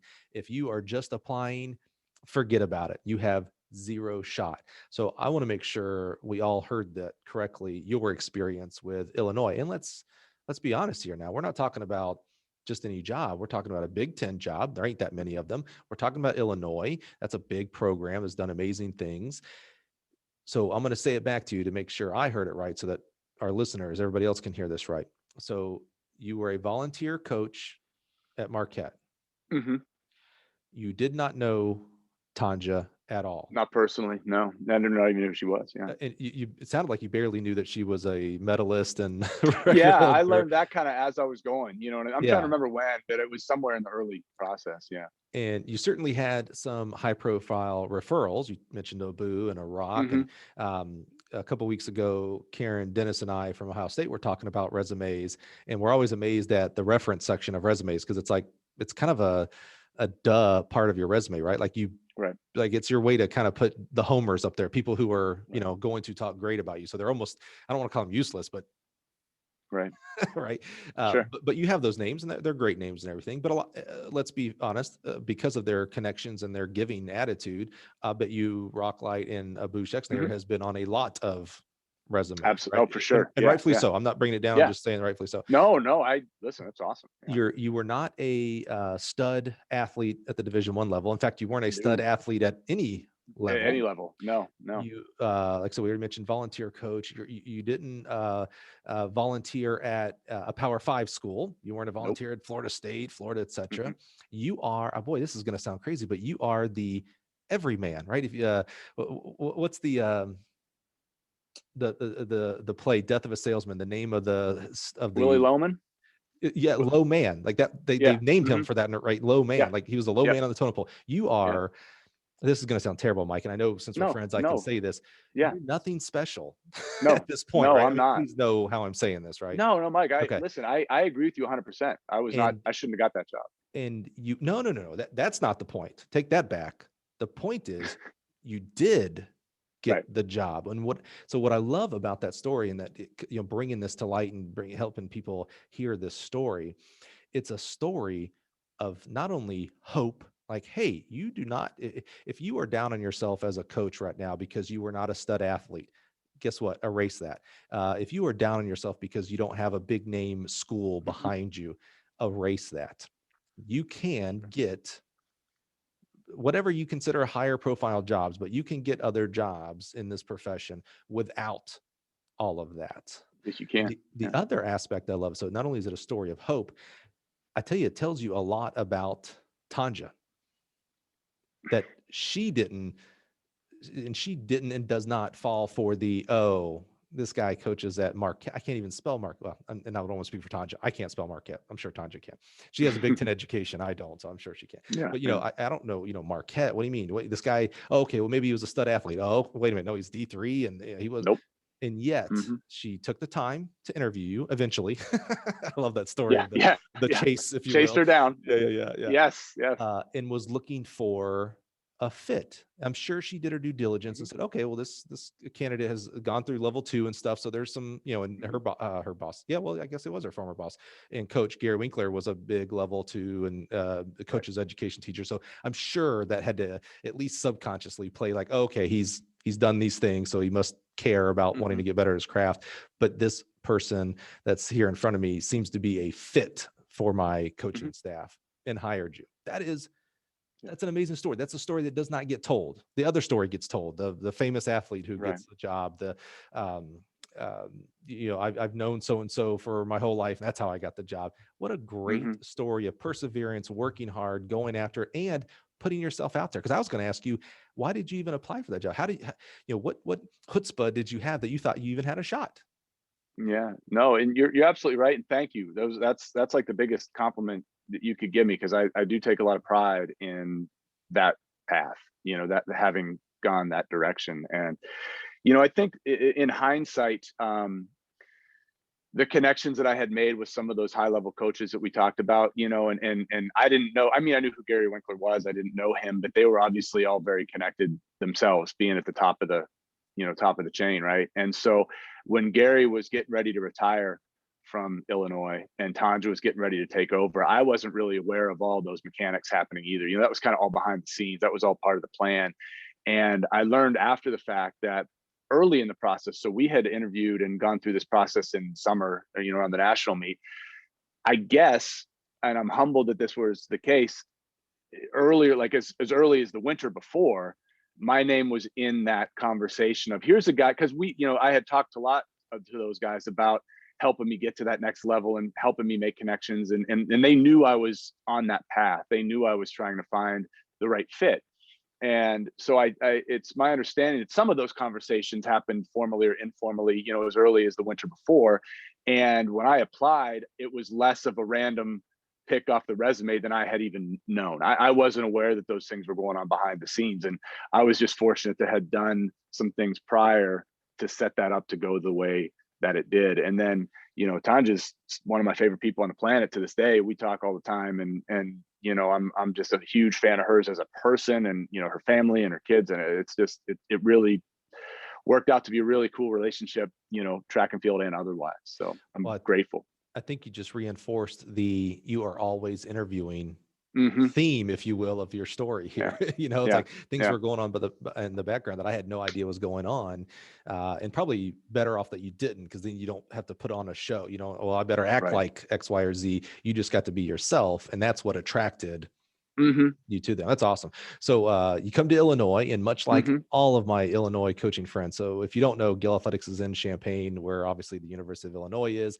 And when someone gets a job here at Illinois, that is when I see them the least amount of times. It is the funniest thing in the world. Great friends on staff, Mike Turk, and Jabri was just here. I was talking to Jabri yesterday, and I see them less when they work here at Illinois than when they work at other institutions, or I'll only see them when we go to convention or at least not in town, right? Like right. Cross paths across the country. Yeah. Right. So when you were here during your time here, you and I, I'm sure people think like, oh, the Illinois coaches, they must be, you guys must hang out with them, grabbing beers every night. It's like, I never see, unfortunately, just on the road. So how was your time at Illinois, and what it was great. It was great. I was thrown into the deep end. I was in over my head, for sure. And, because there are differences between these levels that there's just nothing that you can get prepared for. And that was one thing Coach Boo had said to me one time that really rang true. And he goes, everybody's talking about making these moves when they're ready or when you're prepared, and he's like, you're never ready, man. Like there's never, you're either going to get there and figure it out or you're not, but there's nothing you can do to walk into that situation at a new level or at a new place and say, I've already got this figured out, I'm just ready to go. And so I was certainly in over my head, working with levels of athletes and different personalities. And it's always difficult to go into a new position where there's athletes there that you haven't, that didn't come with knowing that they were going to work with you. And sometimes that's a smooth transition and other times it's not. So, I did the best I could. I worked as hard as I could. I figured it out as best I could. I'm sure I, stubbed my toe plenty of times. And a lot of those athletes were looking at me like, this guy has absolutely no idea what he was doing. I can admit that. But figured it out, had some success, and had some people get better, and had some people win, and as a team we ended up doing pretty well in those couple of years, and being one of the top programs in the Big Ten, if not the country, there a few times, and just really learned not just the X's and O's of coaching athletes and that day-to-day stuff, but just the workings of a Division I program, and the resources that are available to you, and how to take advantage of those resources, and how to use a full team of people to make that program go. It's not all you. So there was a lot of stuff to learn there, and it was a blast. I really enjoyed it. And you transitioned from Illinois over to Indiana? No. So what's the best way? So at 5 years at Illinois, Tanja got the opportunity to go and be an associate head coach at the University of Texas. Right. So she goes down to take that job, and much like, we talked about, now I know how this works. When your head coach goes somewhere and isn't in a position to take you with them, you're kind of left to the devices of those that are in power there. Right. So you can call it what you want. I didn't get I was interested in becoming the head coach there. I don't know if I was ready for it or not, but I was certainly interested in giving it a shot. I didn't get that. They hired somebody else who decided to go a different direction with his staff. So again, call it what you like. Let go, fired, not renewed. It doesn't matter to me. I didn't have a position there anymore, which was fine. So now I'm back in the same position I was in years before, scrambling. Like, I want to eat, I want to get paid, I want to continue to do this. So through a series of applying and looking, and everybody's been in that kind of frantic situation, I ended up applying for and interviewing for and eventually getting the head cross country and track and field coaching job at the University of New Orleans.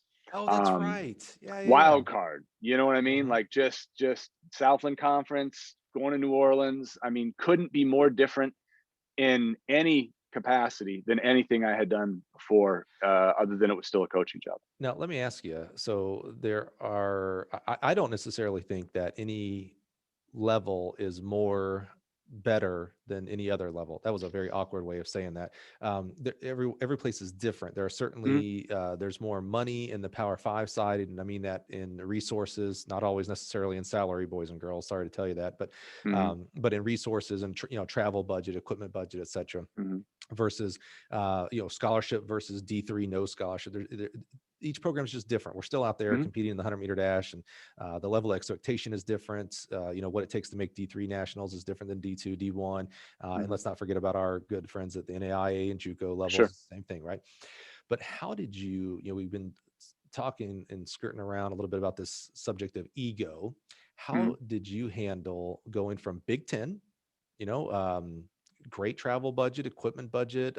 No school has it better than Illinois when it comes to equipment. We're kind of like, you've got the Walmart of track and field in your backyard. Yep. You forget something, great. You run over to the factory and you're good. We don't have to and worry we've about done it. Yeah, I remember. Yep. Gary Winkler once, we had to come in on a Saturday because Gary was going to a track meet and forgot batons and had to, it's like no other program could do that. I'm sorry, That's great. But so you go from that to a smaller resourced program in the University of New Orleans. How did you handle that on your ego front? The ego wasn't an issue. I love to coach, and that's just something I enjoy doing. There were unique challenges, and there are differences. I don't necessarily think it was necessarily ego driven though that made those things any more or less difficult. I like to think so. I'm sure there was probably some of that deep down in there somewhere, but the bigger challenge is in those differences, the different levels of Division I, I feel like present me, and this is my own personal, I think some people enjoy these challenges. Everybody likes different things. But for me, the differences in Division I programs are more challenging to deal with than the differences between a big Division I program and like a Division III program. Okay. I go from Illinois where we want for nothing, and go to New Orleans where, I mean, if I can save 50 cents on shipping someplace, that's what I'm supposed to do, And we're supposed to be, I use air quotes here, right? We're supposed to be competitive at the same level. Right. Okay. Right. So that's a different challenge. I go to the Division III world. I may have a fraction of the budget. I may not be flying all over the country. I might be working with different ability athletes, not different in terms of their passion and their excitement and how much fun. But the expectation is we're going to compete against other Division III schools. And so that's a different challenge. But if you go from a major Power 5 to a mid-major, and in New Orleans cases, barely mid-major Division I school, that's the difference, man. And that's where it was, going down there, this is a weird analogy. Maybe go with me here for a second, but like I thought I was Rocky 2 or Rocky 3. Oh boy. Yeah, we're going, this is going to be interesting, right? So go with me on this. Okay. There was one Rocky movie there where Rocky Balboa did a promotional fight with Hulk Hogan, and I think they called him Thunder Lips in the movie, right? And it was supposed to be a show. It was supposed to be fun. They were going to go in, spar a little bit, and put on a show and shake hands, and everybody's happy. And it turned out that Hulk Hogan comes out and just pummels them. I mean, he's coming 100%, going hard. And to me, going to New Orleans felt a little like that. It was like, I'm going to go down. This is a new program. It's going to be fun, and we're getting things going. And, there's not going to be a ton.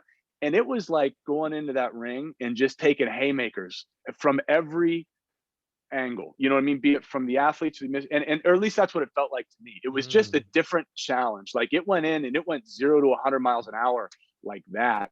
And it was just a really unique challenge. And so it took a minute to kind of settle in and just say, okay, we take a breath, we can do this, we got this. And so the challenges down there were just very unique, I guess, and maybe I wasn't prepared or expecting them to be what they were.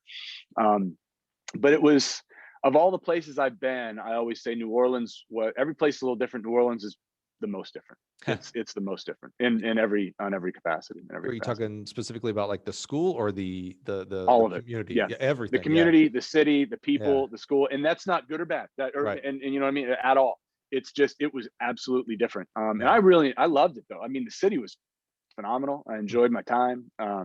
Just some amazing cultural experiences. I learned a ton. Being managing budgets on that level, and having my hands on every single piece, and going from all day long, all night long. It was a lot of fun. Very unique challenge. Now, it wasn't your first head coaching job. You were a head coach of Redlands. Were there a lot of similarities, even though the divisions were different, as far the paperwork side, the budgeting? Yeah. Well, it was a lot different, and that was a good thing. I kind of knew the differences there, having been at the Division I level. We don't really worry about official visits. We don't worry about compliance things nearly as much at Division III level, because we just don't have the money to make those big mistakes. You know what I mean? Like, it's to be honest. And so now you're still bound by all of those compliance rules and recruiting regulations and things like that. And making sure that you're accounting for everything, and the support staff was different there than what it was at Illinois. So now, I'm doing all that paperwork, and I'm submitting everything, and which is fine. Right. But you're really the point guy for everything related to that program. And so it was just a different challenge in that respect. And so now New Orleans to Indiana? Yeah. So how'd that come along? Very oddly, well, I knew there was a job open, same kind of thing. And it kind of went with a similar sort of path to the way the Illinois thing worked out. Whereas, we were fortunate to have a really great athlete at New Orleans that made it to the national meet. So we were out there in Oregon that year with a decathlete, and I had heard rumblings. You kind of want to be in the room. You hear rumblings that there's a job open. I really enjoyed the Big Ten, and I really liked Bloomington. And so, I'd heard there might be a position there. So you start connecting dots, and you start thinking about, who do I know? Who knows who? And, who can I at least let know that I'd be interested in potentially talking to somebody about this job, and hope that through the channels, it gets back in a way that I didn't do it myself, but somebody else kind of does it. So I won't necessarily drop names here, but that's kind of how that went. You know what I mean? You find out who's making the decisions, you find out, and you sort of put yourself next to somebody. Oh, really? Indiana? So that might be a neat job to take a look at. And then honestly, maybe a week or two after that, I was at home in New Orleans, and Ron Helmer called me from his farm out in Kansas, his family farm, and said, we'd love for you to come up and talk to us about this position. So I did, and that was that. And how many years you been at Illinois now? I think this is my 7th year here. So I've kind of made I was thinking about that this morning. I've kind of done a good stint here now, and put in some time, and it's been fun. Wow. So how do you like, Bloomington, and specifically Indiana University's campus it's always rated one of the top 2 or 3, like, most beautiful, as far as, the architecture and the flowers. It is a gorgeous campus. Yeah. What's it like coaching at Indiana? I love it. It's I love the city. I love the area. The town. It's not a big city by any stretch. But for a guy like me, it works out well. You can get out in the woods and be out on the trails and spend some time on the lake or whatever. With it's 10-15 minutes away, and then you can go quote unquote downtown and get some good food, or well, we used to be able to go down and hang out at cool bars and things like that. hopefully we get to do that again soon. And it's, again, being from Pittsburgh, my family's still there, so I get back in a day is nice. And it's and just program wise, we have what we need, and we've been really successful, and the expectation is that we're successful. So I enjoy that aspect of it as well. I want the expectation to be that we win, and the pressure to be there that we win, and that's how it should be. I mean, what I love about Indiana's track program is its staff, actually. I mean, just great people, from Ed Bethia, who is, I mean, I know he knows this, but I don't say enough, is instrumental in my career when I was a coach as well, from being at Indiana, his time there. Corey Martin, come on, man, that dude's awesome. Jake, Ron, of course, you got to give it up to the director, and even down to your director of ops, Jay Arthur. I mean, Jay Arthur, he's got a great staff there, great people there. So we've got some questions. Sure. I'm a big social media advocate, and I'm I've doubled and tripled down on Twitter. So reaching out to my network on Twitter, it was like, hey, I've got this guy named Mike Erb on the podcast. What questions might you have? So I thought maybe we do a little bit of a rapid fire, if you will, but expound on how you want to expand. So great friend of the program, Marissa Chu. Now, Marissa, if you don't know who she is, first of all, what rock are you under, for real? She started and runs a great group on Facebook. You've got to go check it out. It's Coaches Collab. You can also, if you look back in our catalog of interviews, Marissa is one of the few people that's actually been on the podcast twice. Once we talked just about the Coaches Collab, and then we had her on again to talk about her journey in this profession. And it's a lot of similarities to you, Mike. She's from California. She coached at San Francisco State, and now is at IUPUI. So she's, I don't know, maybe you're following her, or I don't know. We won't touch that. Who's following her? But Marissa asked some pretty good questions here. So she asked, one of her first questions is, being in a distance heavy program at Indiana, and you tell us if that's a fair description or not, but what are some of the challenges that you face when recruiting? You're not you don't coach distance. So what challenges do you face recruiting into a distance heavy program like Indiana? Sure. I think that's a really good question. And I don't think we're doing anybody a disservice by saying it is a distance heavy program, by where the success is, where the points are, where the numbers are in terms of the part of our team. But that certainly is, it can be a challenge. But I think what I sell a lot is, we might be distance heavy, but we're a complete track and field program, right? A lot of programs like to go in heavy on one event or another, or one group or another. And if you go, when you see us show up at a national championship meet, there's going to be distance runners, there's going to be sprinters, there's going to be jumpers, there's going to be throwers, there's going to be pole vaulters. We don't show up with just one specific group of athletes. We show up there with a very diverse, complete team. And there's a lot of value in that. And there's a lot of, you can be successful doing that. So it's really neat to, if you are a jumper with our program, and maybe, most of these kids coming out of high school, right? Like, they were kind of everything to everybody if they're good enough to be here. So they were running relays, and they were on the track, and they were in the runways and this sort of thing. And it's like, you come to a program like this, you get to do what you do and be very confident that when you look over your shoulder, there's somebody taking care of all those other events, right? Like, you can really unburden yourself from some of that responsibility, because we got people everywhere. We got people doing everything. And our goal is to continue to provide that diverse experience, both, from an event standpoint to a performance standpoint, all those sorts of things. And there's people that really enjoy that, and then I'd also say that, if I'm selling, winning. So, our men's program in particular, the women's program has done very, very well. The men's program, if you go back a couple of years, and somebody call me out on social media, or I don't have the stats in my head exactly, but we've either been second or won the Big Ten for like the last 2 or 3 years anyway, indoor, outdoors, on the track. So I think that's a sell too. It's like, listen, you're going to come here, you're going to be successful, you're going to be part of a program that is at worst in the conversation the night before the meet to try to go win that meet. And, it's never like we're just trying to finish middle of the pack. We don't want to finish last. And I've been in those positions, we're trying to win Big Ten titles every time we go to the meet. And it's not outlandish to think that we can't do that. And that takes a big group of people. So yeah, there's a challenge, and fortunately we've had a lot of success in the jump. So that's something that we sell as well. What you keep mentioning jumps, and we didn't actually ask this question. Shame on me. But what Yeah, events are you specifically in charge of at yeah, Indiana? yeah. I'm responsible for the men's and women's long triple high jump, and then I coach the heptathletes, pentathletes. So I've got the women's combined events. Yeah. Okay. Okay. Hmm. So Marissa had a follow-up question. She Sure. says, having been a lead and assistant at non-Power Five programs, now an assistant at Power Five, back to being an assistant at a Power Five program, has the hype, that's her word, has the hype turned out to be what you thought it was? Now, what's interesting is asking that question after we've learned about the climb and the journey. At no point did I hear anything, and I love that she used the word hype, because in society we hype up Power Five, right? I mean, Hmm. the college football championships. I think it's pretty well known, if you're not in the Power Five, you're not going to make it to the Hmm. playoffs. Those kind of things, right? Um, so how would you answer her question? Has the hype coming back to Indiana and your time at Illinois, has the hype turned out to be what you thought it was? Give you a short answer and then an explanation. The short answer is yes for me. Okay. It's a blast. You know what I mean? I love all of the ancillary things that go along. I love to coach.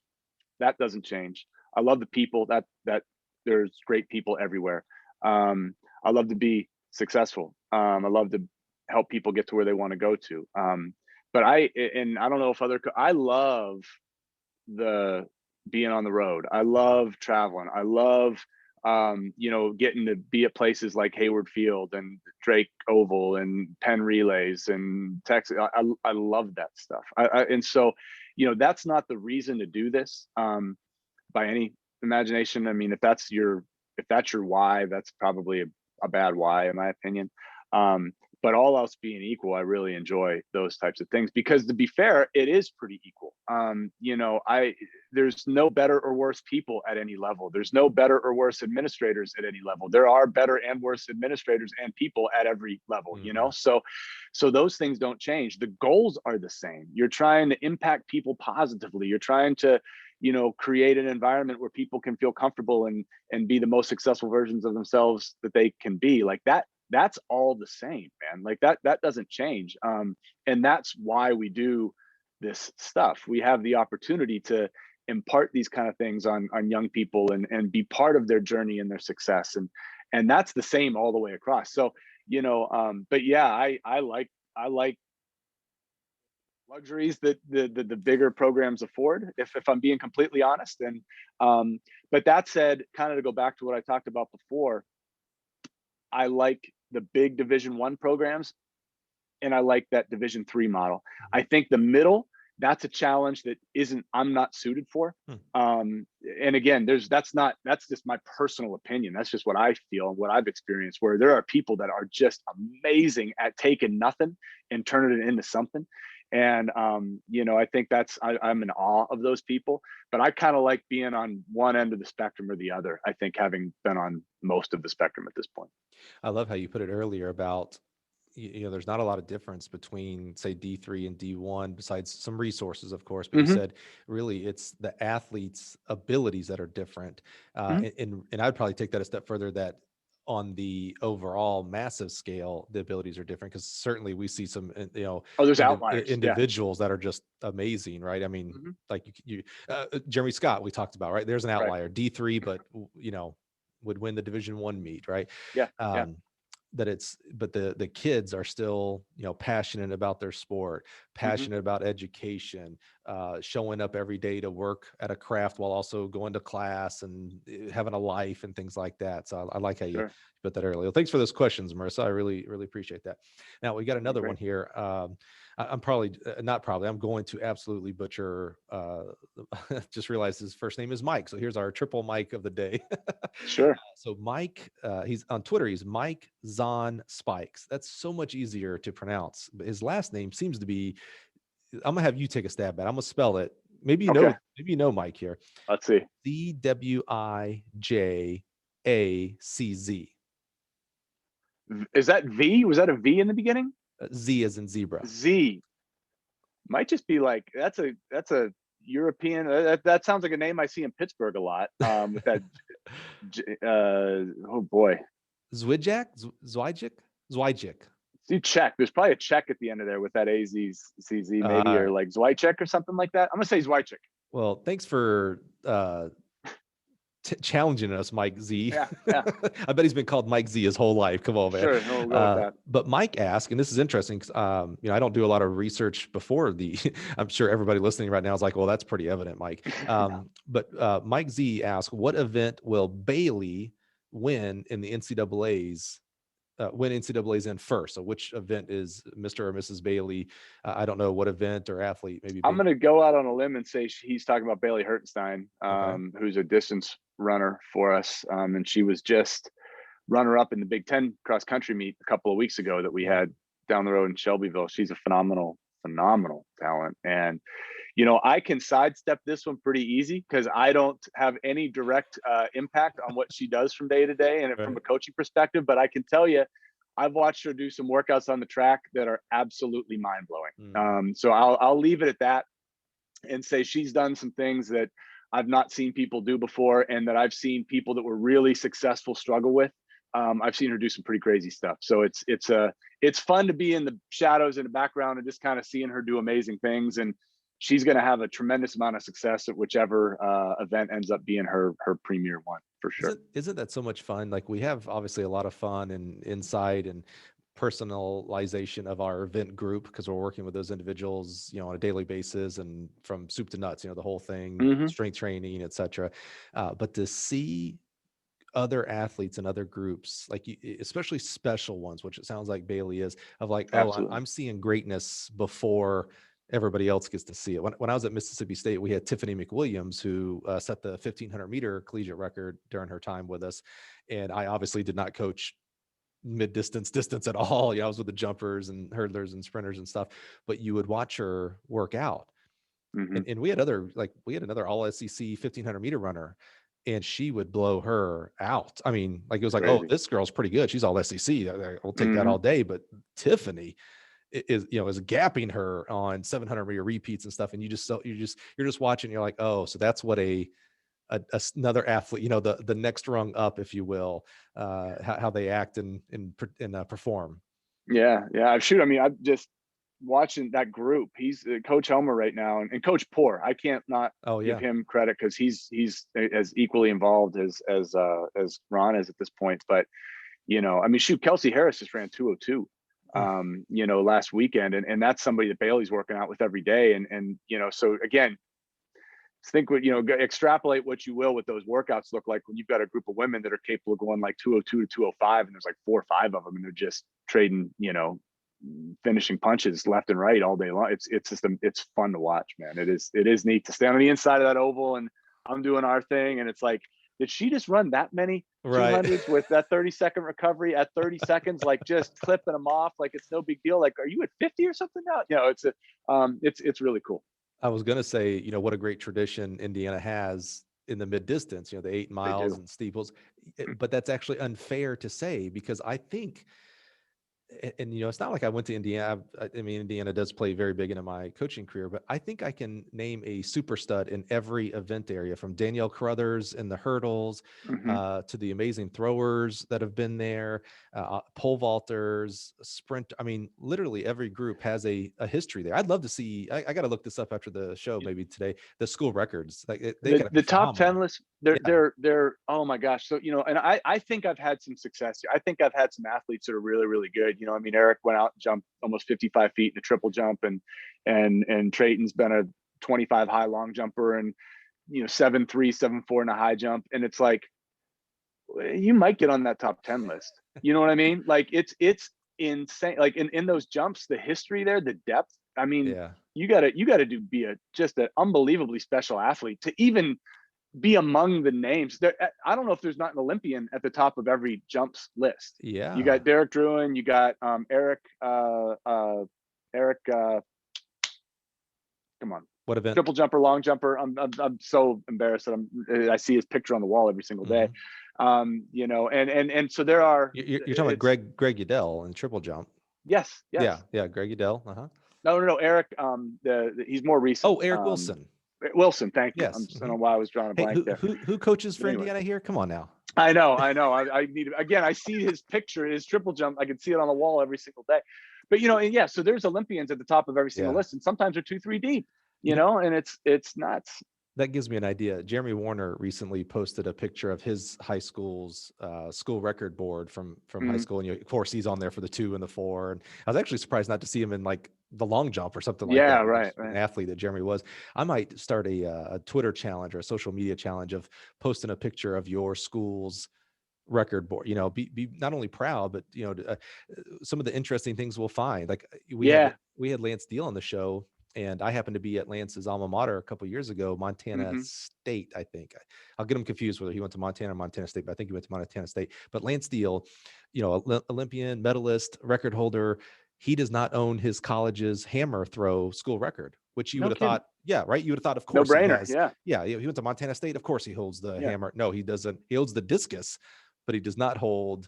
In fact, I looked it up when we interviewed him. I think he's just on the inside of top 10. I think he's 6th or 8th on the list. No kidding. And it's like, again, another story of hope. Like, oh, this kid wasn't even his own school record holder, and yet he goes on to win medals. That's phenomenal. Okay, so let's keep going here. So you mentioned our next. Thanks, Mike Z, for that great question. Yeah, and maybe correct me on Twitter. Tell me how to actually say your last name. I want to make sure. I'm going Zwijek or something like that. That's but anyway, Mike, let us know which Mike got it closer. Probably we didn't get it right. So which one of us got it closer? Yeah, exactly. So you mentioned our next questioner. We'll start wrapping up the show with him. You mentioned Mr. Tom Sage earlier. So I know you and Tom are pretty close, pretty good friends. Yeah, right? yeah, real good friends with Tom. So he has lots of good questions that we'll get to, but I don't know if he intentionally meant to make this a question. He added a GIF to his question, and I thought this actually was the best question because I'm a huge fan of the show The Office. And so he's got these great questions we'll get into, but the GIF that he put on his post was of Michael Scott asking, and if it's a famous scene where he talks to Toby. I hope you're I mean, I guess you are the Toby in this. I'm full. Yeah, I am. Yeah, I get where we're at. He asked, why are you the way that you are? I don't know if you want me to skip that and go to the other questions, or do you have an answer? You could go. I mean, that's why am I? Boy, that's a different podcast altogether, isn't it? Like we're getting into a whole different realm when we start getting those deep questions. So you've known Tom for so long, you could actually answer it and say, you know why I am the way I am? Well, because of people like you, Tom. Yeah, exactly. You drive me crazy. Exactly. All right. So really, real good questions Tom had here is what advice, this is kind of a standard interview question that I don't ever ask. So I like that Tom asked it, is what advice would you give to your younger coaching self? Now, you're not that old, but going back to that naive kid who was coaching at University of Redlands and Hershey's programs, what if any advice would you give if you could? I saw that he asked that question, and I actually thought about it last night, and this may not really answer that well, but I might almost flip it around and say, I think I'd work now to take some advice from some of the stuff I did when I didn't know any better was maybe not the worst thing in the world to do. Like being a little less analytical, a little less careful about things, a little less conservative. When the more experience you have, or at least for me, sometimes the more experience I have, I'm a little less willing to take chances. And so I look back at what stuff I did when I was just getting started and think, I don't necessarily know if it was 100% right or wrong, but man, it was fearless, and it was without concern for the consequences. And a lot of times those things landed and worked out. So, I almost flip that around and say, I may want to live life a little more like that. But looking back, I think the advice that I give my younger self is probably, there were some times that I could have been a little more patient with things and a little less aggressive, you know what I mean? And just, or reach out to people, allow people to help you that want to help you, and don't take things all on yourself. You know what I mean? So again, a little more patience, a little more openness and willingness to maybe listen to some helpful people. I mean, like I said, they were great mentors, but just not wanting to get it all at once would probably be some advice that I have for my younger self. Now, I think we've actually answered this next question, so I'll let you sum it up here. Tom asked, you've had success motivating athletes to achieve at a high level. What motivates you to motivate them? Yeah. Watching that process happen, watching the joy that that brings somebody that's able to achieve something that maybe they didn't think they could achieve, and more than just from an athletic standpoint. I've said this before to other people where and there's not a ton of them, but there's a few cases where you get an athlete that you recruit them, and it's a struggle that they're eligible academically for college, right? Like, we've got to work and we've got to really check transcripts and test scores and retake, and it's like they barely get eligible, barely get into a school from an academic standpoint, but because of their athletic ability, they had that opportunity, right? And then you look up 4 or 5 years down the road, and this particular athlete is got great grades at the college level, is going to have a degree, maybe one of the first in their family to do it, is gotten away from a situation where most people don't have that kind of success. And it was because of their athletic ability, but they were able to show that they had that capability, right? Like, they had the ability to do more than what maybe they were given credit for. And that is motivating to me, right? And along the way, let's win some Big Ten titles. Let's get to some national meets. Let's do all that kind of stuff. But you know what? You also have a degree. You also are going to be able to go back and impact positively where you're from, or move on to some bigger and better stuff someplace else. And you would have never had that opportunity had it not been for the fact that you could run fast or jump high or that sort of thing, right? And those are, they're not often, they don't happen all the time, but to me, that's motivating, and that really makes this, and will always continue to make this exciting and energetic to move forward with those kind of people. Yeah, I think, as we've been listening to you for the past hour and a half or so, I think it's pretty evident that you are very extrinsically motivated for the athletes. Now, a lot of times we talk about, you should be intrinsically motivated, things like that, but it seems like your passion, it's become loud and clear, is about helping those people not only jump farther and run faster, things like that, but receiving those degrees, going on to being coaches, doctors, lawyer, whatever, being productive members of society, if you will. And really, your story is about being helped and helping others, that the kids that you coach to become adults, that they go on to help others and be helped by others as well. It's pretty evident. Thanks. That's what it is. Last question from Tom here is, have you had a boss or a mentor that changed or challenged your coaching philosophy? Now, you've talked about some mentors that have helped you develop coaching philosophy, Abu and Rock and things. Have you had anybody that's challenged you to say, maybe I shouldn't be doing X, Y, or Z with my coaching? Ron Helmer, for sure. Interesting. Okay. I think that, and I say that with the utmost respect and appreciation for that, right? Try to keep this as short as possible, but long story short, if you followed along that progression, I was immediately a head coach at Redlands. I was an assistant for a minute there at Marquette. When I was at Illinois with Tanja, I was completely left, for better or for worse, to my own devices. Like, that's just her, you know what I mean? She hired me, and you do what you need to do, and that's it. And that's it. Then I went to become a head coach at New Orleans. So that's 10, almost 12 years of basically having almost 100% autonomy over the group of athletes that I coached. And then I come to Indiana, and Ron Helmer likes things to be done in a manner that Ron Helmer likes them to be done. And he likes to be involved. He likes to have influence. He likes to, kind of dictate what's going on. And if I'm being 100% honest, I did not respond well to that initially. And I kind of had to reflect on that, realize that like, I just hadn't ever been in that position. I had just, through stroke of circumstance, been pretty much on my own for 10 or 12 years in this to figure it out. And the way I would do things weren't necessarily the same way that Ron Helmer would do things, but Ron Helmer is the boss, and he's been doing this for 40 some years, and he's been wildly successful. And, and we just had a different way of doing stuff. I'll leave that at that. And so I don't know that always led, so that challenged me. And as the employee, right, it's not my job to try to force him to do things the way I want them to be done. It's my job to figure out how to fit what I want to do in with what he wants to do. And I understand that. I appreciate that. I respect that. I'm not saying I always did that with grace, but I tried, and I think we're in a good place now. And I think the success has been, a testament to that. But yeah, I would say he's the first one that really challenged things, and whether he realizes it or not, he did, and continues to on a certain level. And I appreciate that, even though I might not show that all the time. I really do. And it's been a positive experience because of that. Well, shout out to Ron, because as he got you as an assistant coach, and maybe I think you alluded to some maybe pushing back of that Mm-hmm. new expectations and things like Yeah. that. He easily could have cut bait, right? I mean, he easily could have Yeah. been like, all No. right, Mike, let's, this ain't working. We've all had those conversations as a coaches, like, this ain't working.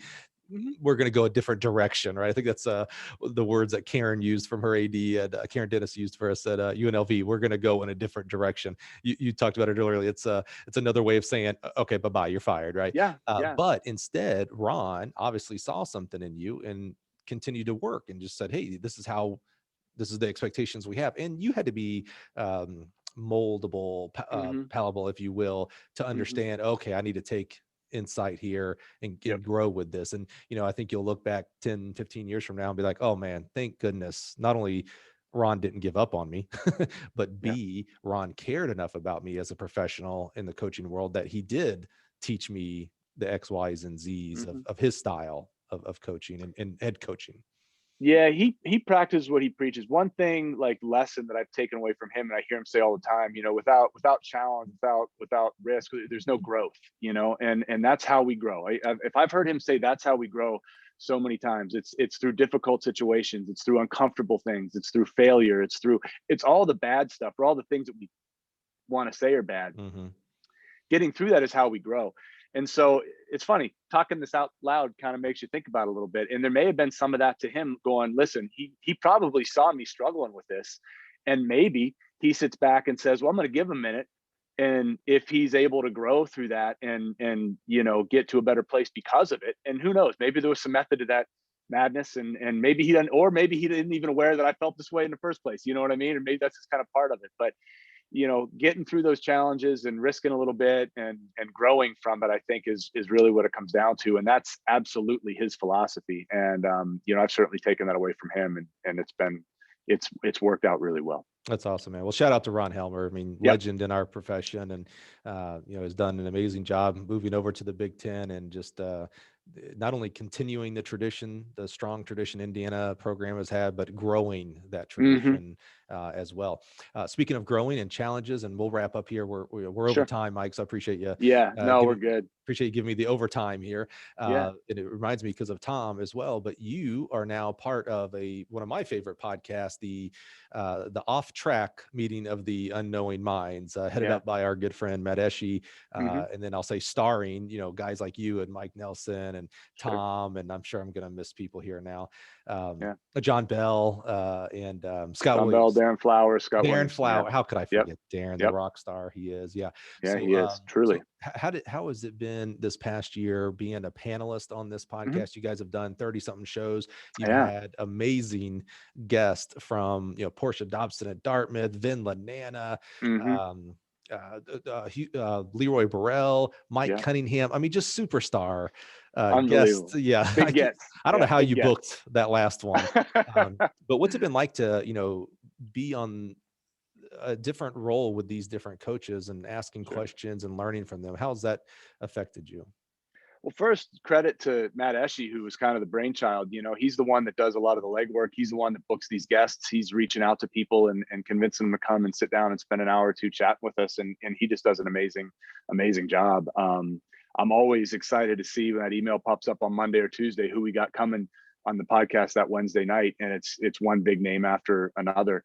But it's been a lot of fun. It was just a couple guys. I was sort of peripherally attached to it in the summertime, where it was a group of people were getting together on a Friday afternoon because we were bored and it was COVID and we were sitting at home, and we were like, let's just have a talk like we would see each other at a meet or something like that. And I kind of got invited out of the blue, and we just did that. And then somebody suggested we make it a podcast. The next thing you know, we're bringing on guests, and before you know it, we're 30 some episodes in, and we're editing, and we're, getting some people to listen, and maybe making an impact on the sport. I think that's the ultimate goal, is, really trying to provide, ideas or trying to provide constructive criticism or, allow platforms to people to come on and talk about how can we make what we do better.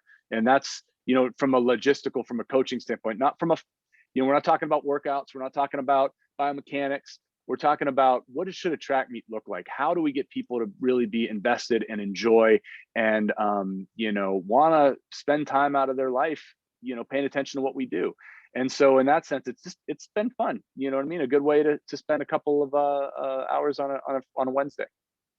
Has anything stood out to you like super surprised you as you've gone through this journey?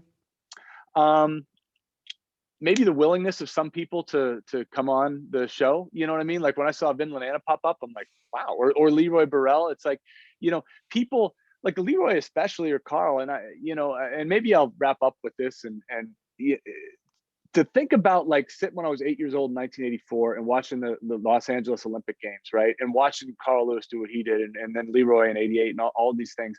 And, this kind of brings a full circle to sitting on the field at San Diego the first year.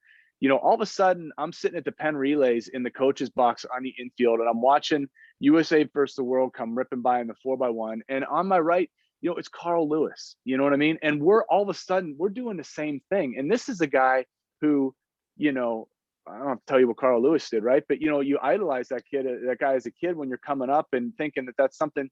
And all of a sudden it's like you're a colleague, you know what I mean? And you're trying to get your athlete to beat his athlete and vice versa. And we're both trying to accomplish the same things. And I mean, how lucky, how fortunate that that's happened to me. You know what I mean? Like it's just mind blowing that could happen. So that's kind of to the podcast, seeing these people that want to spend time and will listen to a question that I have that I've watched for years as a kid and idolized. And it's just man, am I fortunate? You know what I mean? I'm really, really lucky. Well, you guys are doing a great job. It is not hyperbole. I've said it on your show. I've been on your show a couple of times now and had a couple of the panelists on our show here. It is my second favorite podcast. Well, thank you. Yeah, selfishly, come on, man. Yours too. Yeah. But you guys are doing a great job, not only with the style and the guests that you've had, but your direction that you take those conversations. I think you are, all of you guys get a lot of credit for, you are doing things that will change our sport to a positive manner. I love the distinct personalities that each of you have on there, yours included. You've become this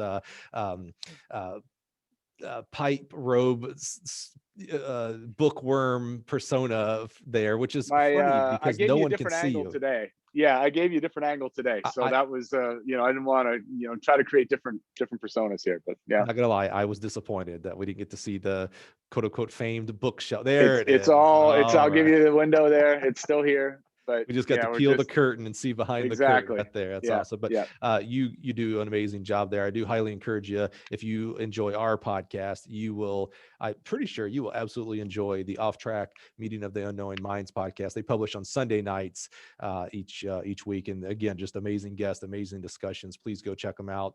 It'll be well worth your time. And I hope today was well worth your time. Mike, I can't say thank you enough, man. What a honor it is to have you spend, a couple hours with us today and talk about your unique journey. So much fun.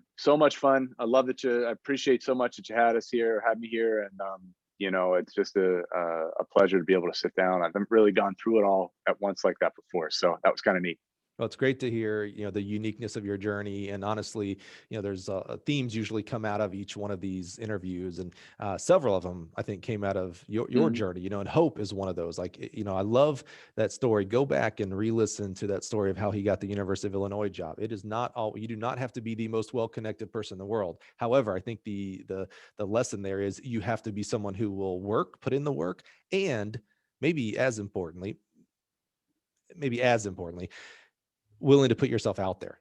I think that's the story when you talk about going to Redlands and then becoming the head coach and New Orleans, everything. It just it was putting yourself out there, taking that risk, being okay to fail. And then, the successes will come from that. So Mike, thank you so much, man, for being here today. Just so appreciative of you. Thank you, Mike. Love it. And can't wait to hear some more of your stuff and as this moves along. Awesome, man. Appreciate you. Well, thank you so much for listening to this today. Again, if you would just do us the honor, it's really honoring the guests that we have here, like Mike Erb today, is sharing the podcast with your network. I'm amazed at how many people don't listen to podcasts, and that's a shame because the guests we have here, that is what it is all about. From the Mike Erbs, Karen Dennis's, Judd Logan's, Brooks Johnson's. I can't say thanks enough for the amazing people that allow me to grill them and learn their journey. So thank you so much for joining us. I hope you'll join us next week when we'll have another just super awesome coach from around the world. Thanks a lot and have a great night.